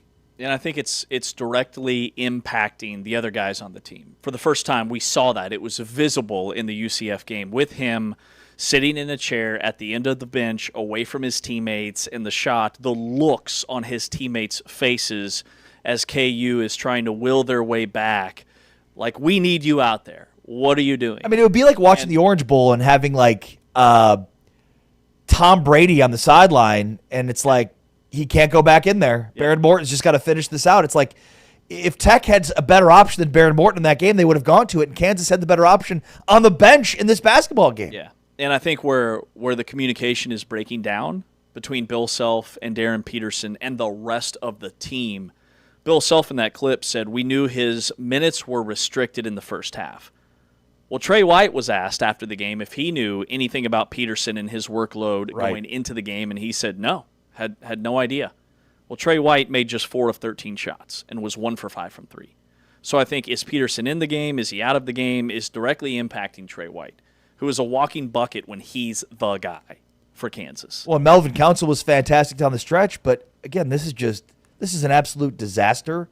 Bill Self, the fact that you're allowing, a family of a player to basically run your program is a joke, and it sucks. As a Kansas fan, I'm disgusted by it. I'd rather not see him play for my team than see him play for 23 minutes, score 26 points, and then disappear through the end of the game. And we've never seen this. We've never seen this from Bill Self. Usually, if you're not ready, if you're not buying in, you're not on the floor. We saw it with Xavier Henry. We saw it with Josh Shelby. We saw it with Remy Martin. Those guys had to earn their way on the defensive end onto the floor. They had to be all in. Cannot wait to ask Norm Roberts, the former Kansas assistant, about the Darren Peterson situation, but it just continues to befuddle me. And, it feels like I hate to be right about this one, but I was out in front of this early and being like, this is a disaster. This is going nowhere fast, and they've got to get rid of this situation. It's a joke. And it's a disservice to guys like A.J. DeBanza and Cam Boozer that are actually playing and performing at a high level for, an entire basketball game. Along with James Westling, I'm Ari Tepkin. This is Big 12 Today on Big 12 Radio. The other part of this that I want to get into is, like, would you draft him if you're an NBA team? Would you draft DeBanza? We'll get into all that coming up. On the way next, though, portal season. Are you keeping up? Brendan Sorsby to Tech, Josh Hoover to Indiana, Drew Mestamaker to Oklahoma State. A lot to get to and recap from a busy transfer portal season. This is Big 12 Today, presented by Modelo. Heard on TuneIn and watched on Big 12 Studios.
Transfer portal madness, James.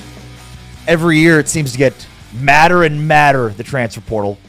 The headlines, though, are very Big 12-centric. Along with James Wesley, I'm Ari Temkin. Great to have you with us today and every day here. And you're home for the Big 12 Conference. Big 12 today on Big 12 Radio. Proudly presented by Modelo. And what did you tell us earlier in the show? The Modelo fan rule, number 15. Off-season optimism is mandatory. Mandatory. Well, an off-season optimism is already building for the team that lost the Orange Bowl because the number one thing you looked at was how good can their defense be after having an elite defense with David Bailey, who's going to be a top 10 pick, and Romello Height, who's going to be a first-round pick, plus Jacob Rodriguez. And, well, they've already taken some shots in the portal. Already we know that Texas Tech is adding quarterback Brendan Sorsby, which will be a massive upgrade from what we saw from Baron Morton this past year. They also just added Trey White. No, not the Kansas basketball player, but T-R-E-Y White, not T-R-E White.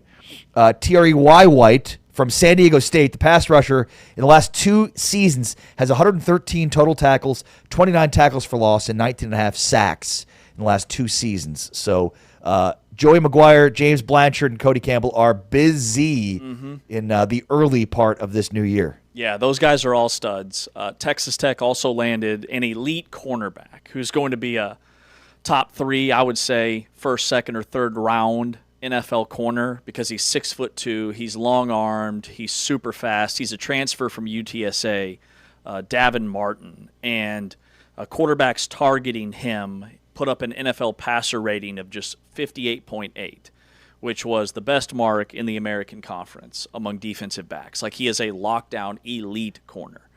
The Big 12 is cleaning up in the transfer portal so far. Now, I know a lot of guys departed, but when you look at the 24/7 composite rankings, and it's not too early to be looking at this stuff because there are teams all across the country that already have anywhere from 8 to a dozen. At Penn State, they've got 16 commitments already.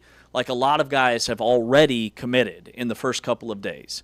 And the Big 12 has 7 schools in the top 14 nationally in the transfer portal rankings. It's not just Texas Tech.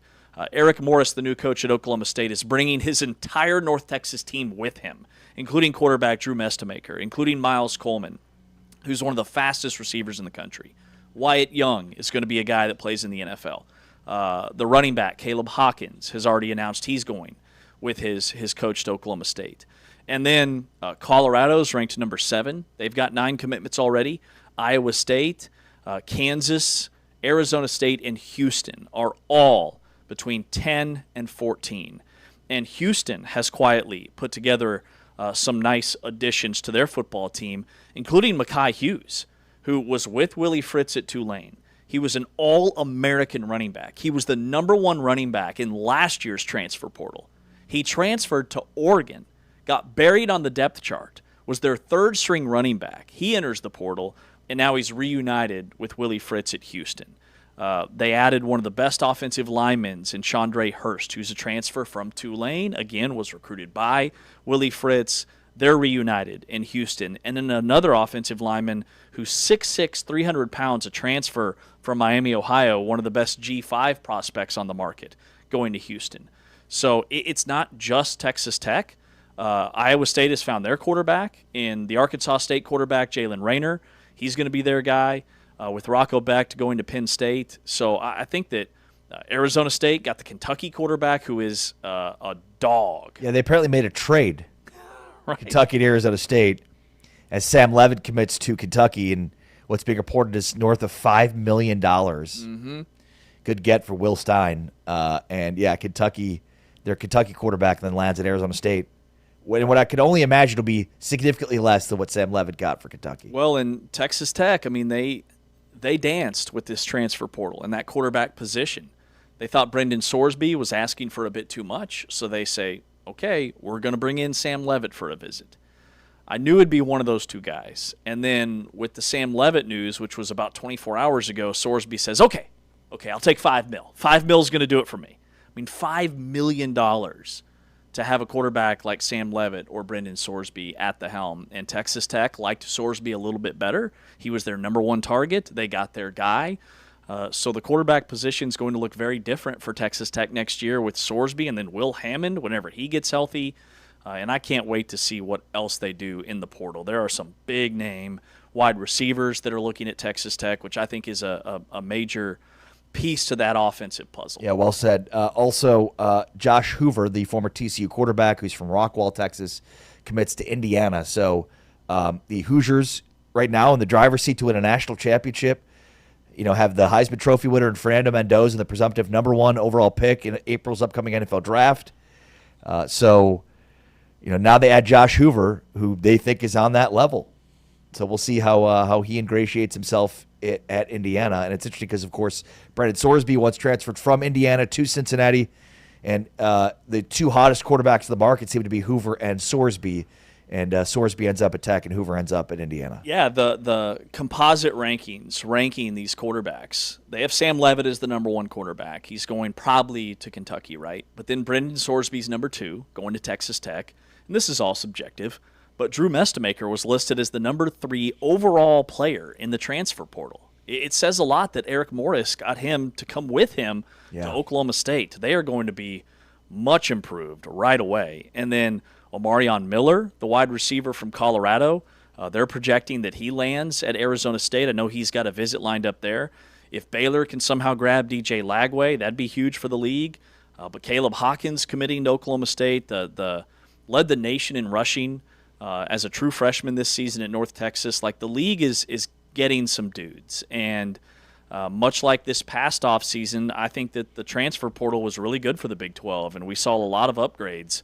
Iowa State's going to be interesting to me. I mean, they've got like over, I think, 50 or 60 guys in the portal, and it's all the big names. And a lot of them are going with Matt Campbell to Penn State, including Rocco Becht. But then you've got like Marcus Neal, Jontez Williams, Cooper, like some elite guys from that defense that are in the portal. So I think they're going to be a team that is definitely going to be impacted by the transition. It's not as smooth it would appear for Iowa State right now, and Kansas State. I mean, Colin Klein, the fans are really excited about that hire, and Avery Johnson's coming back, and that's great. But right now, K-State only has 2 commitments, and Colin Klein got a late start because he was coaching Texas A&M in the playoff, so they've got work to do as well. That's James Westling. I'm Ari Tepkin. This is Big 12 Today on Big 12 Radio. Any other names to watch out for? Yeah, that's a good question. I would say Wendell Gregory is another one. He was the Big 12, I think, defensive freshman of the year, even though he only played half the season because he entered the portal really early after Mike Gundy got let go. He was a 5-star kid out of high school at South Carolina. He tied a Big 12 record with 3 sacks in a half in his first game of the year. He is a beast. He is 6'3", 255. You called that game, right? Yeah, against UT Martin. He's a dude, and the crystal ball projections sounds like he's probably going to land at Texas Tech. Austin Romaine from K-State to Texas Tech. Like, you don't necessarily have to go outside of this league, which I know that fans feel a certain way about that, but it happens in every league. Like, the whole interconference transfer thing, it's just the way it is. It is what it is. Is this a good thing for the Big 12? Is this a good thing? I don't think it's a bad thing, because it happens in every conference. Now, is it a good thing for college football? No, I don't think so. But for the Big 12, like compared to the other leagues, no, I don't think it matters. I mean, I think in some ways it's good for the league because it's almost like, here, let's have Texas Tech just acquire a Big 12 All-Star team and see how good they could be. Yep, the Texas Tech All-Stars. Because at this point, that's what it looks like. Like, it's almost as if they're combing through like the All Big 12 list, and they're like, who are the like? Now, their recruiting is much better than that, right? Like, James Blanchard isn't just going through all Big 12 players, but it seems like that's what they're doing. I mean, and James Blanchard scouts better than anybody in the country, and they do this all year long. They have a big board of guys, and they rank at every position every player that they might want to go after when the portal opens. And then some of those guys are in the portal, some of those guys aren't in the portal, but they are ready. And I also think that there are a lot of guys in the Big 12 that go in the portal and want to go to Texas Tech because they've seen what the Red Raiders have done this season with these transfers. Yep. I mean, it is checking all the boxes. I can transfer, have a huge pay raise, and be better positioned for the NFL. Like, sign me up. I can see why Austin Romaine transferred. Big 12 Radio, this is Big 12 Today, along with James Westling. I'm Ari Tepkin. On the way next, we visit with Norm Roberts, the former Kansas assistant coach, about what he noticed Big 12 weekend number 1, and we'll ask him about the Darren Peterson situation. With James, I'm Ari. This is Big 12 Today on Big 12 Radio. We are presented by Modelo, heard on TuneIn and watched on Big 12 Studios.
Big 12 Radio. This is Big 12 Today, heard on TuneIn and watched on Big 12 Studios.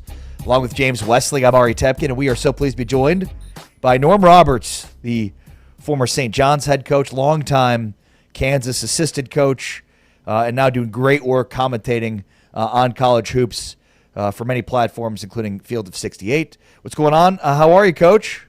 Oh, I'm doing good, man. How are you doing? Doing very well, thank you. Appreciate your time. And, before I ask you about where KU is with Darren Peterson, I want to get started on the Big 12 overall with the teams, clearly the four best teams coming out of the non-conference, flex their muscles that first weekend here with BYU, Iowa State, Arizona, and Houston. They looked the part after one game, certainly. Yeah, those teams are so deep, and they can win in so many different ways. Arizona can play fast, or they can play on a half court. They can pound the ball inside. They have become a better shooting team over time as Burries has gotten better and better. Those two freshmen are leading them in scoring. Yeah. I think they've got great chemistry. Iowa State has a great team, and they play team ball. And what they do is they play through Mikelovich and they play through Jefferson. And Lipsey's such a competitor on the floor, and they're playing at an all-time high. And then BYU, they've got so much talent. And then when you add in AJ DeBanza can just control a game with the way he could score, and now he's doing the other things on the floor. I think they're playing really good, as well as Rob Wright. And then you got a Houston team who doesn't play well. They have a game when Sharp scores 2 points, 0 for 9 from the field, and still find a way to win on the road with toughness and their Houston culture. You got to give them a ton of credit. Yeah, I think, Norm, the road wins stood out to me, Houston, Arizona, and BYU. Like the Huntsman Center in Salt Lake City is a very difficult place to play, as is Bramlage Coliseum in Manhattan. And from all your years coaching, I know you know how hard it is to win on the road. So what does that say about kind of those teams at the top flexing their muscles? That they have experience and they have toughness. And you've got to have that in the Big 12. And then you also have to have guys make plays. When you're on the road and you're not in your comfort zone, you need guys to make plays at crucial moments in the game to either extend your lead or to win the game for you. And those teams have the players to do that. All right. Your thoughts on Darren Peterson and what's happening with KU and Darren Peterson right now? As Peterson played 23 minutes, scored 26 points. Bill Self said after the game that he was on kind of a minutes restriction and didn't really use him in the second half. Kind of give me your thoughts overall on what's happening with KU. Well, KU is, as you can see, they're a totally different team when he plays. When he plays, he's so aggressive. He can score from all three levels. I thought he was moving great. He's catching lobs. He's attacking the basket. He's making threes. And then obviously the legs started bothering him a little bit again. And he was on a minutes restriction. So I think what happened at KU is also, Melvin Council got into foul trouble, took him a little bit out of rhythm because he had to sit. And then Elmarco Jackson, I heard he's dealing a little bit with the knee situation, after coming off that big knee surgery and everything. So they were kind of out of sync a little bit. They were right there, I thought, to still win the game, but they really didn't get much from their up front guys. And Bryson Tiller and, Flory Badunga have been playing great, but I thought UCF did a great job against those guys, both offensively and defensively, where they attacked Bryson Tiller a lot off of ball screens when they got switches, and then they were very physical defensively. But, hopefully Darren can come back and play. I thought he was moving pretty good. He didn't seem like he was wincing in pain. It's just going to be a process. I mean, do you think, that there's something to this minutes restriction? Do you think that, that maybe as you get closer to tournament play that will dissipate? And I mean, I guess the third part of that question is how much of a disservice is this doing inside the locker room with these guys that are, watching him sit out potentially in the second half of a game, that they could use him? Well, I think it will dissipate as it goes on in the year. Because obviously he'll get stronger and feel more comfortable be out there. I don't think it affects the guys in the locker room. I think the guys understand the situation, and you can see on Darren's face he wants to be out there. I know he wants to be out there, and but it's just a matter of when he feels comfortable enough, and hamstrings, calf injuries, cramps, whatever it may be. It's a tough situation because you can't really, gauge it and say this is what's going to happen at this time, So I think it's going to subside. Hopefully, Kansas needs them, especially in this league. This league is a bear, and when you don't have your go-to guy, now Floyd Badunga is a go-to guy as well, but when you don't have that guy, that's the anchor. It makes it very, very tough, especially in this league. Okay, so Norm, you don't see signs that it's impacting the players at this time? No, I don't think so. I don't think it's impacting them. I think they understand. I think they want to be out there. But I also know this. They've won games when Darren's had to sit out. Right. And they've made those plays and that stuff. So I don't think it's impacting them. I think they understand what's going on because they're on a day-to-day basis. They're there. So I just think that in this situation, Kansas needed some guys to step up, and Melvin Council did. God, he stepped up big time in the second half. I think what they have to do, though, is when Darren is on the floor, Melvin has to be just as aggressive. Trey White has to be just as aggressive. They got to make sure they get the ball to Floyd Badunga more, and he's got to post stronger. Bryson Tiller's got to make plays. Those guys got to stay aggressive, even though Darren's on the floor. Houston and Texas Tech will play tomorrow night. That's a really good early season conference matchup. What do you expect to see for that game at the Fertitta Center on Tuesday? Well, that's going to be a battle. It's going to be extremely physical.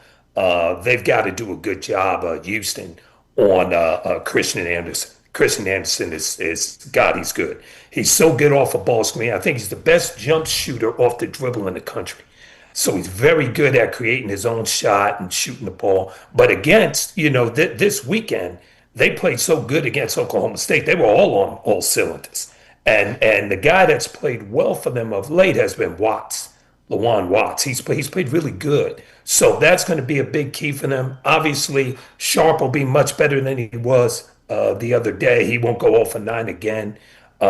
It's going to be Tech having to deal with the physicality of Houston. You have to deal with that. If you don't deal with that early, you're going to have a problem. And Tech has actually had some success down there in Houston as they did last year. So it's going to be a great game. Topping, is going to be a walking double-double, and they're going to be physical with him. And I think that Uzan and Fleming need to play really, really well for Houston.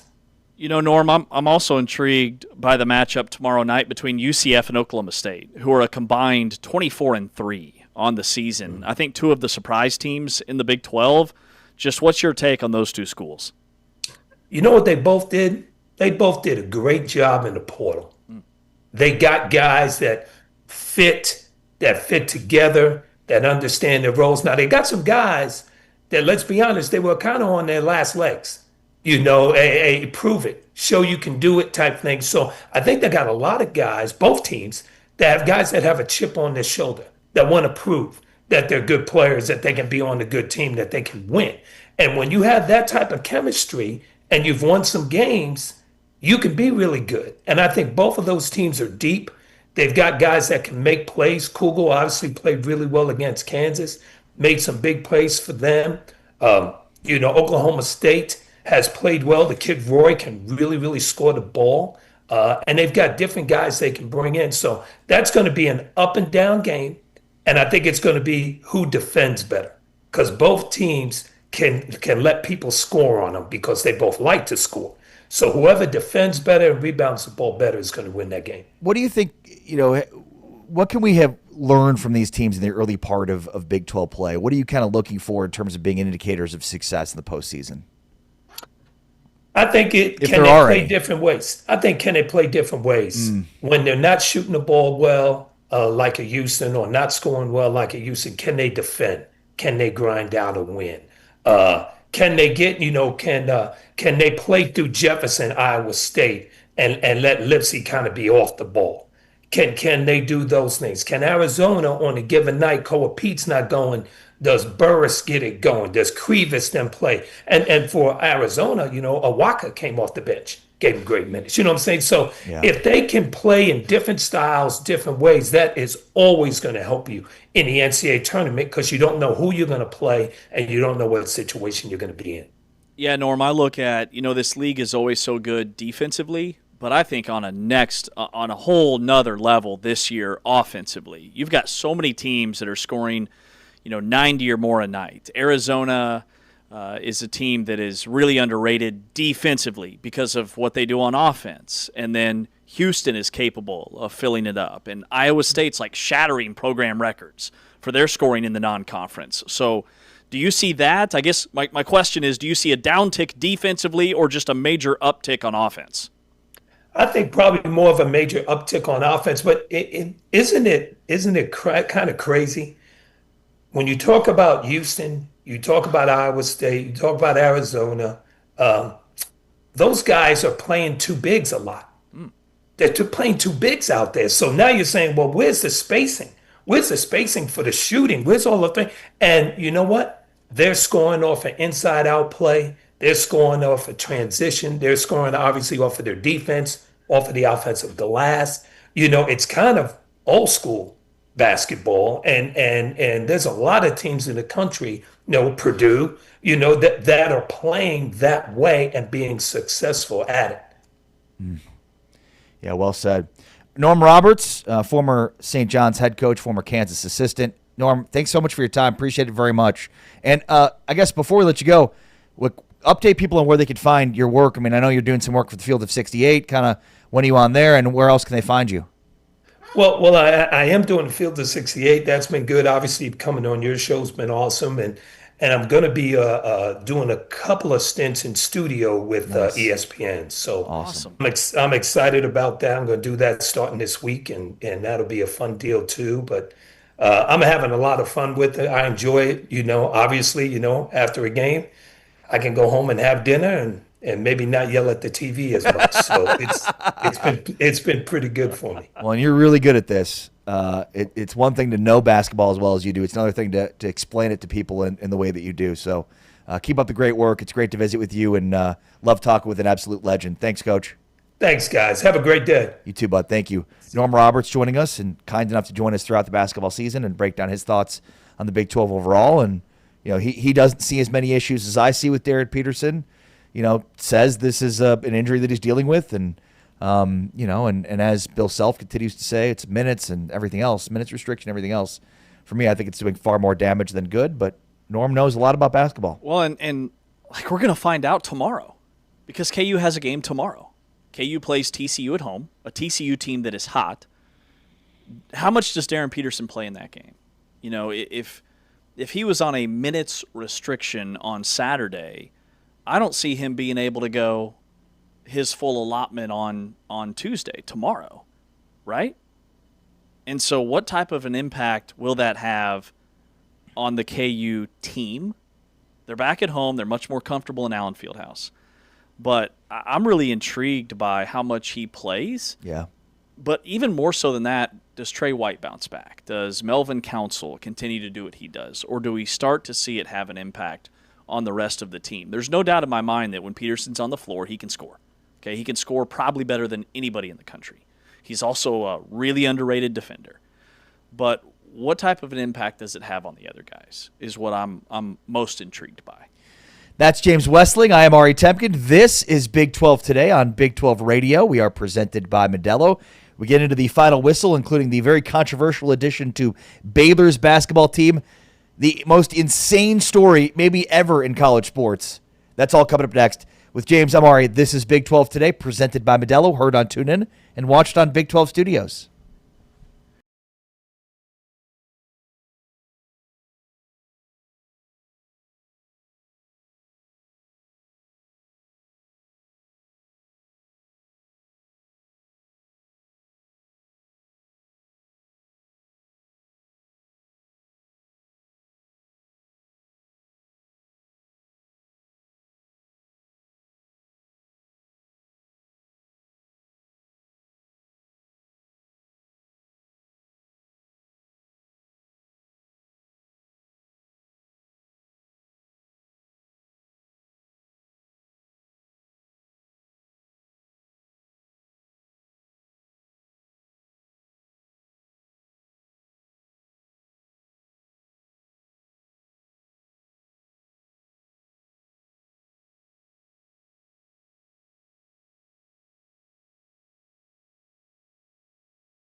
Big 12 Radio, Big 12 Today.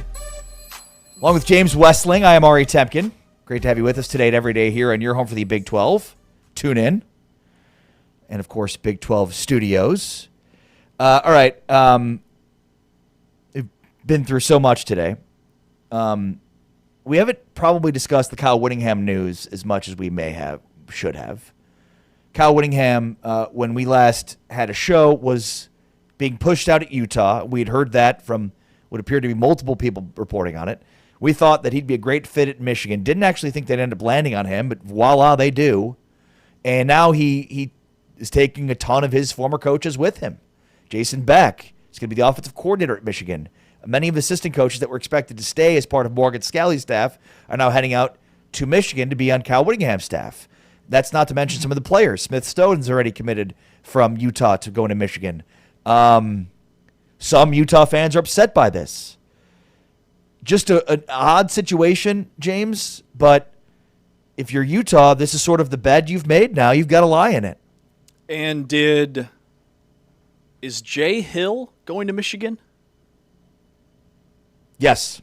Is that official? Yep. That's massive. Massive.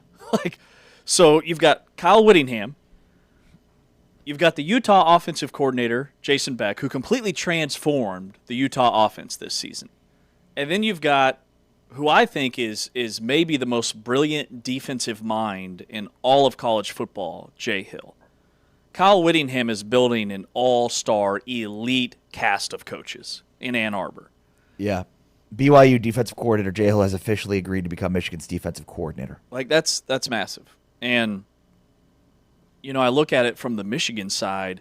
It's a 5-year contract. I don't see Kyle Whittingham coaching beyond that. So you have locked in 5 years to set up your program for the next guy. And that's what Kyle Whittingham has been brought in to do, and that's what Kyle Whittingham will have success doing. When you think about the recruiting pipelines, the budget that he's going to have. And again, the comment you just made, what'd you say? You made your bed? Now you got to lie in it. Now you got to lie in it. That's it. You got to lie in that bed.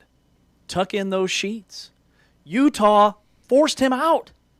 And Kyle Whittingham, he handled it with class and with grace, but Kyle Whittingham also wasn't done coaching college football.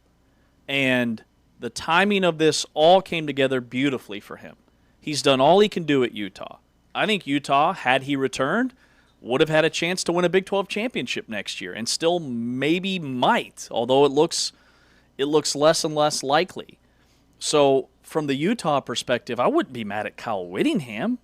He didn't make this call. If anything, I'd be excited for him and what he's going to be able to do at a Michigan program that is shaped for him to have immediate success. Yeah, well said. It's funny that I'm sure BYU fans are like, look what you've dragged us into now, Mark Harlan in Utah. Yeah. This wouldn't have happened had you just retained Kyle Whittingham. I'm annoyed if I'm a BYU fan. Jay Hill has done so much for that defense, and that's been a group that year in and year out under his leadership has been dominant. Now, with that being said,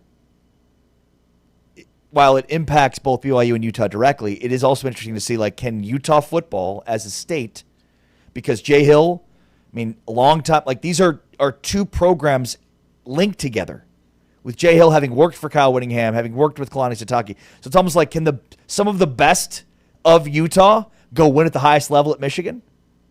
Go win at the winningest program? They've done incredible things at Utah, at BYU, together separately, right?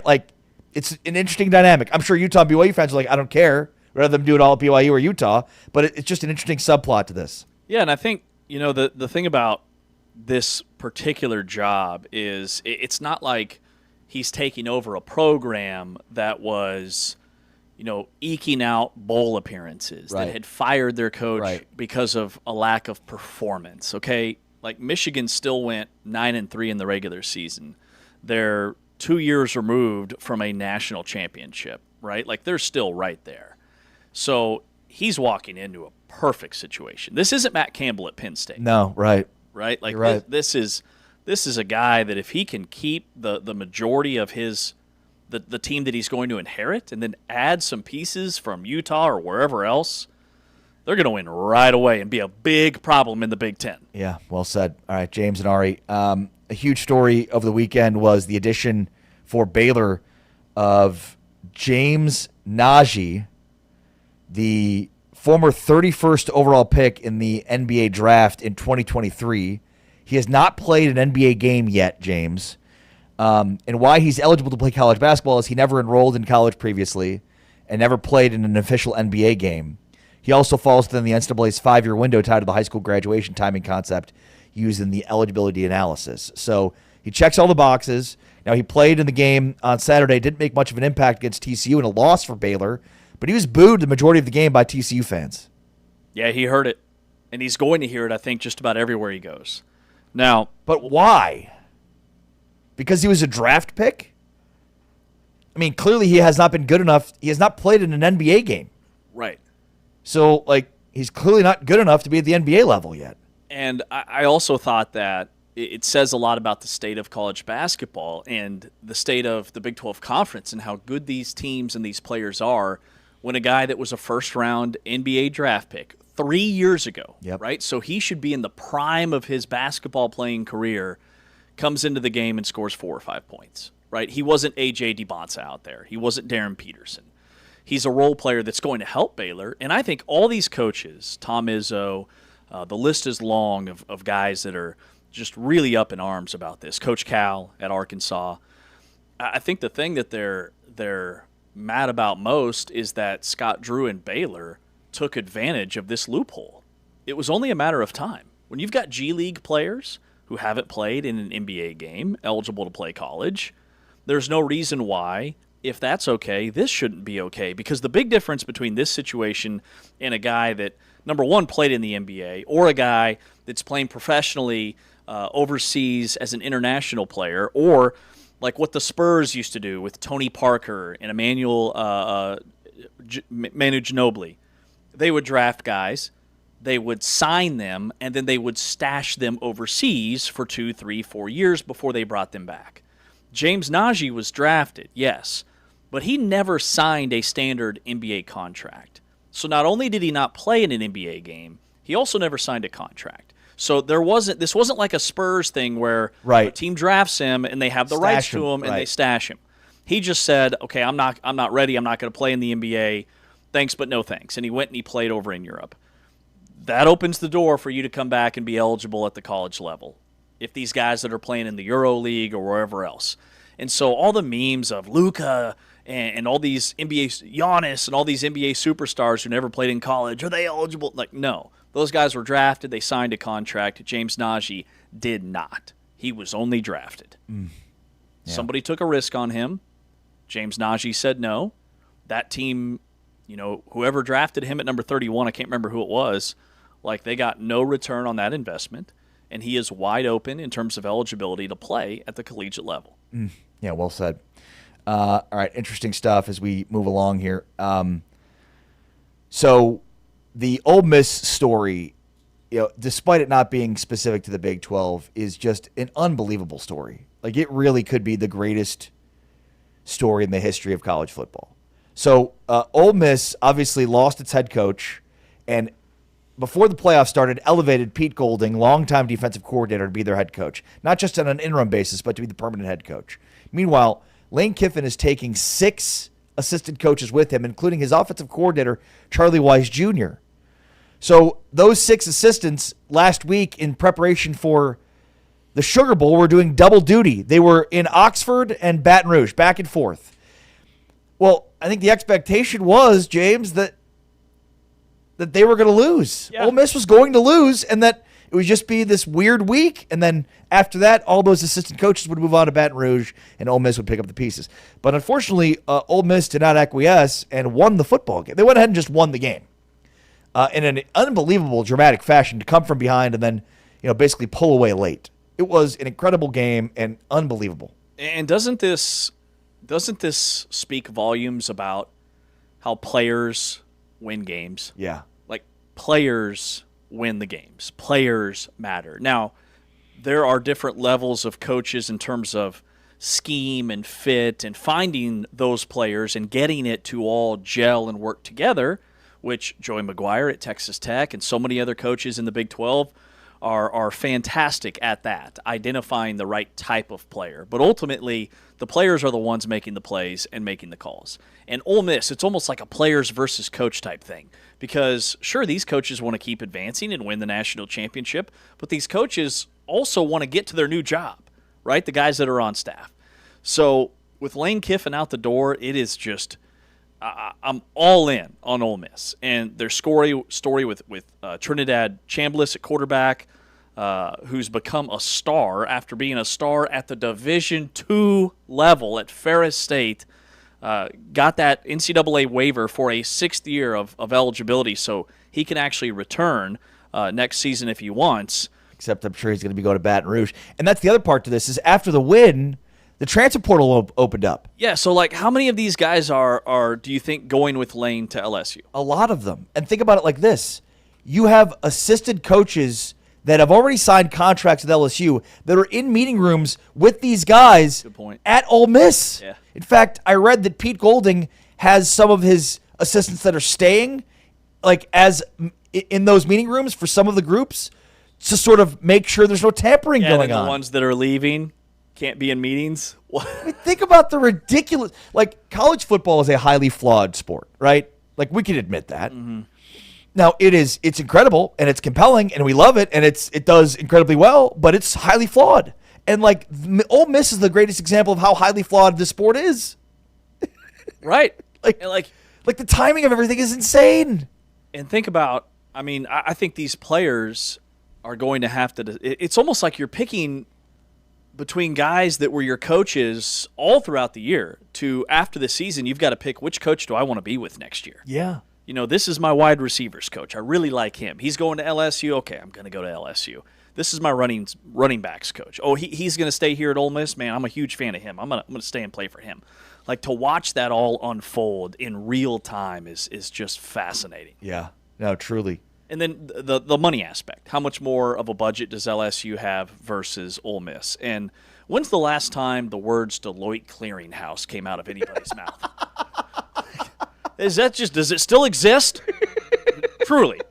I mean, aren't these teams supposed to have $20 million and you've got quarterbacks signing for $5 million? Wait, what? Like, Deloitte what? The math isn't adding up. The math isn't mathing here. So that didn't fix all the problems? The transfer portal, NIL? It's almost like, James, they're going to need to collectively bargain. I don't know, but it feels like as much lobbying as they've done and to try to get laws in place, like nothing's really moving Remember, here. we were like week 2 of the college football season, and the Deloitte Clearinghouse had like a dozen staff members going through thousands and thousands of NIL deals, and they could not even come close to keeping up with all that. Imagine it now. Yeah. Insane. Insane. He's James Westlake. I am Ari Tepkin. This is Big 12 Today. And, I mean, not to mention the story of Indiana as well. And, like, just how remarkable it is with all the big money in college athletics and all of the historical context, like, that's important to win. Like, if you look back at all of college football, like, there's very few national champions, you know? Like, there is a nouveau riche, a new money aspect of Indiana that's just so interesting that, like, they've broken through in a way that's never happened before. And, you know, you and I talk a lot about the blue chip ratio on this show. And, you know, Texas Tech's a team that was south of the blue chip ratio. Indiana and Ole Miss are two teams that are not blue chip ratio teams. So in the semifinals, you've got two teams. Indiana playing Oregon. Oregon's a blue chip ratio team. Indiana's not. Ole Miss is playing Miami. Miami's a blue chip ratio team. Ole Miss is not.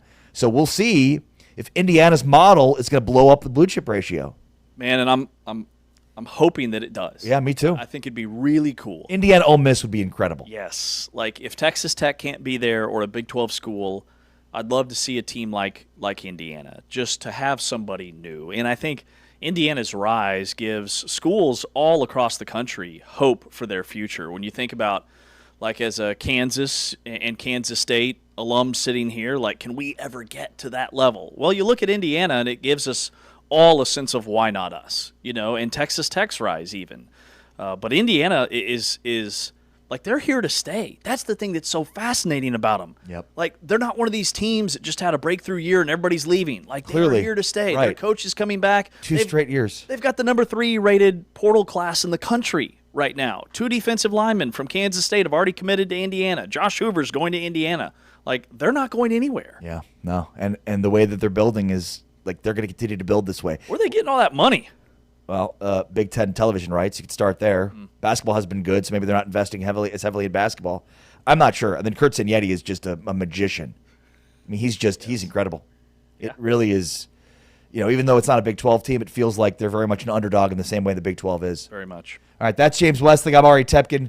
Big thanks to our producers, including Anthony Smith with Big 12 Studios and Tamer Turner, our producer here with Tune In Big 12 Today. This has been Big 12 Today here. Great to be back in the saddle with you, James. Can't wait for tomorrow's show. Again, thanks to Taman and Anthony Smith. Thanks to James Westling. I'm Ari Tepkin. Big 12 Today has been presented by Modelo.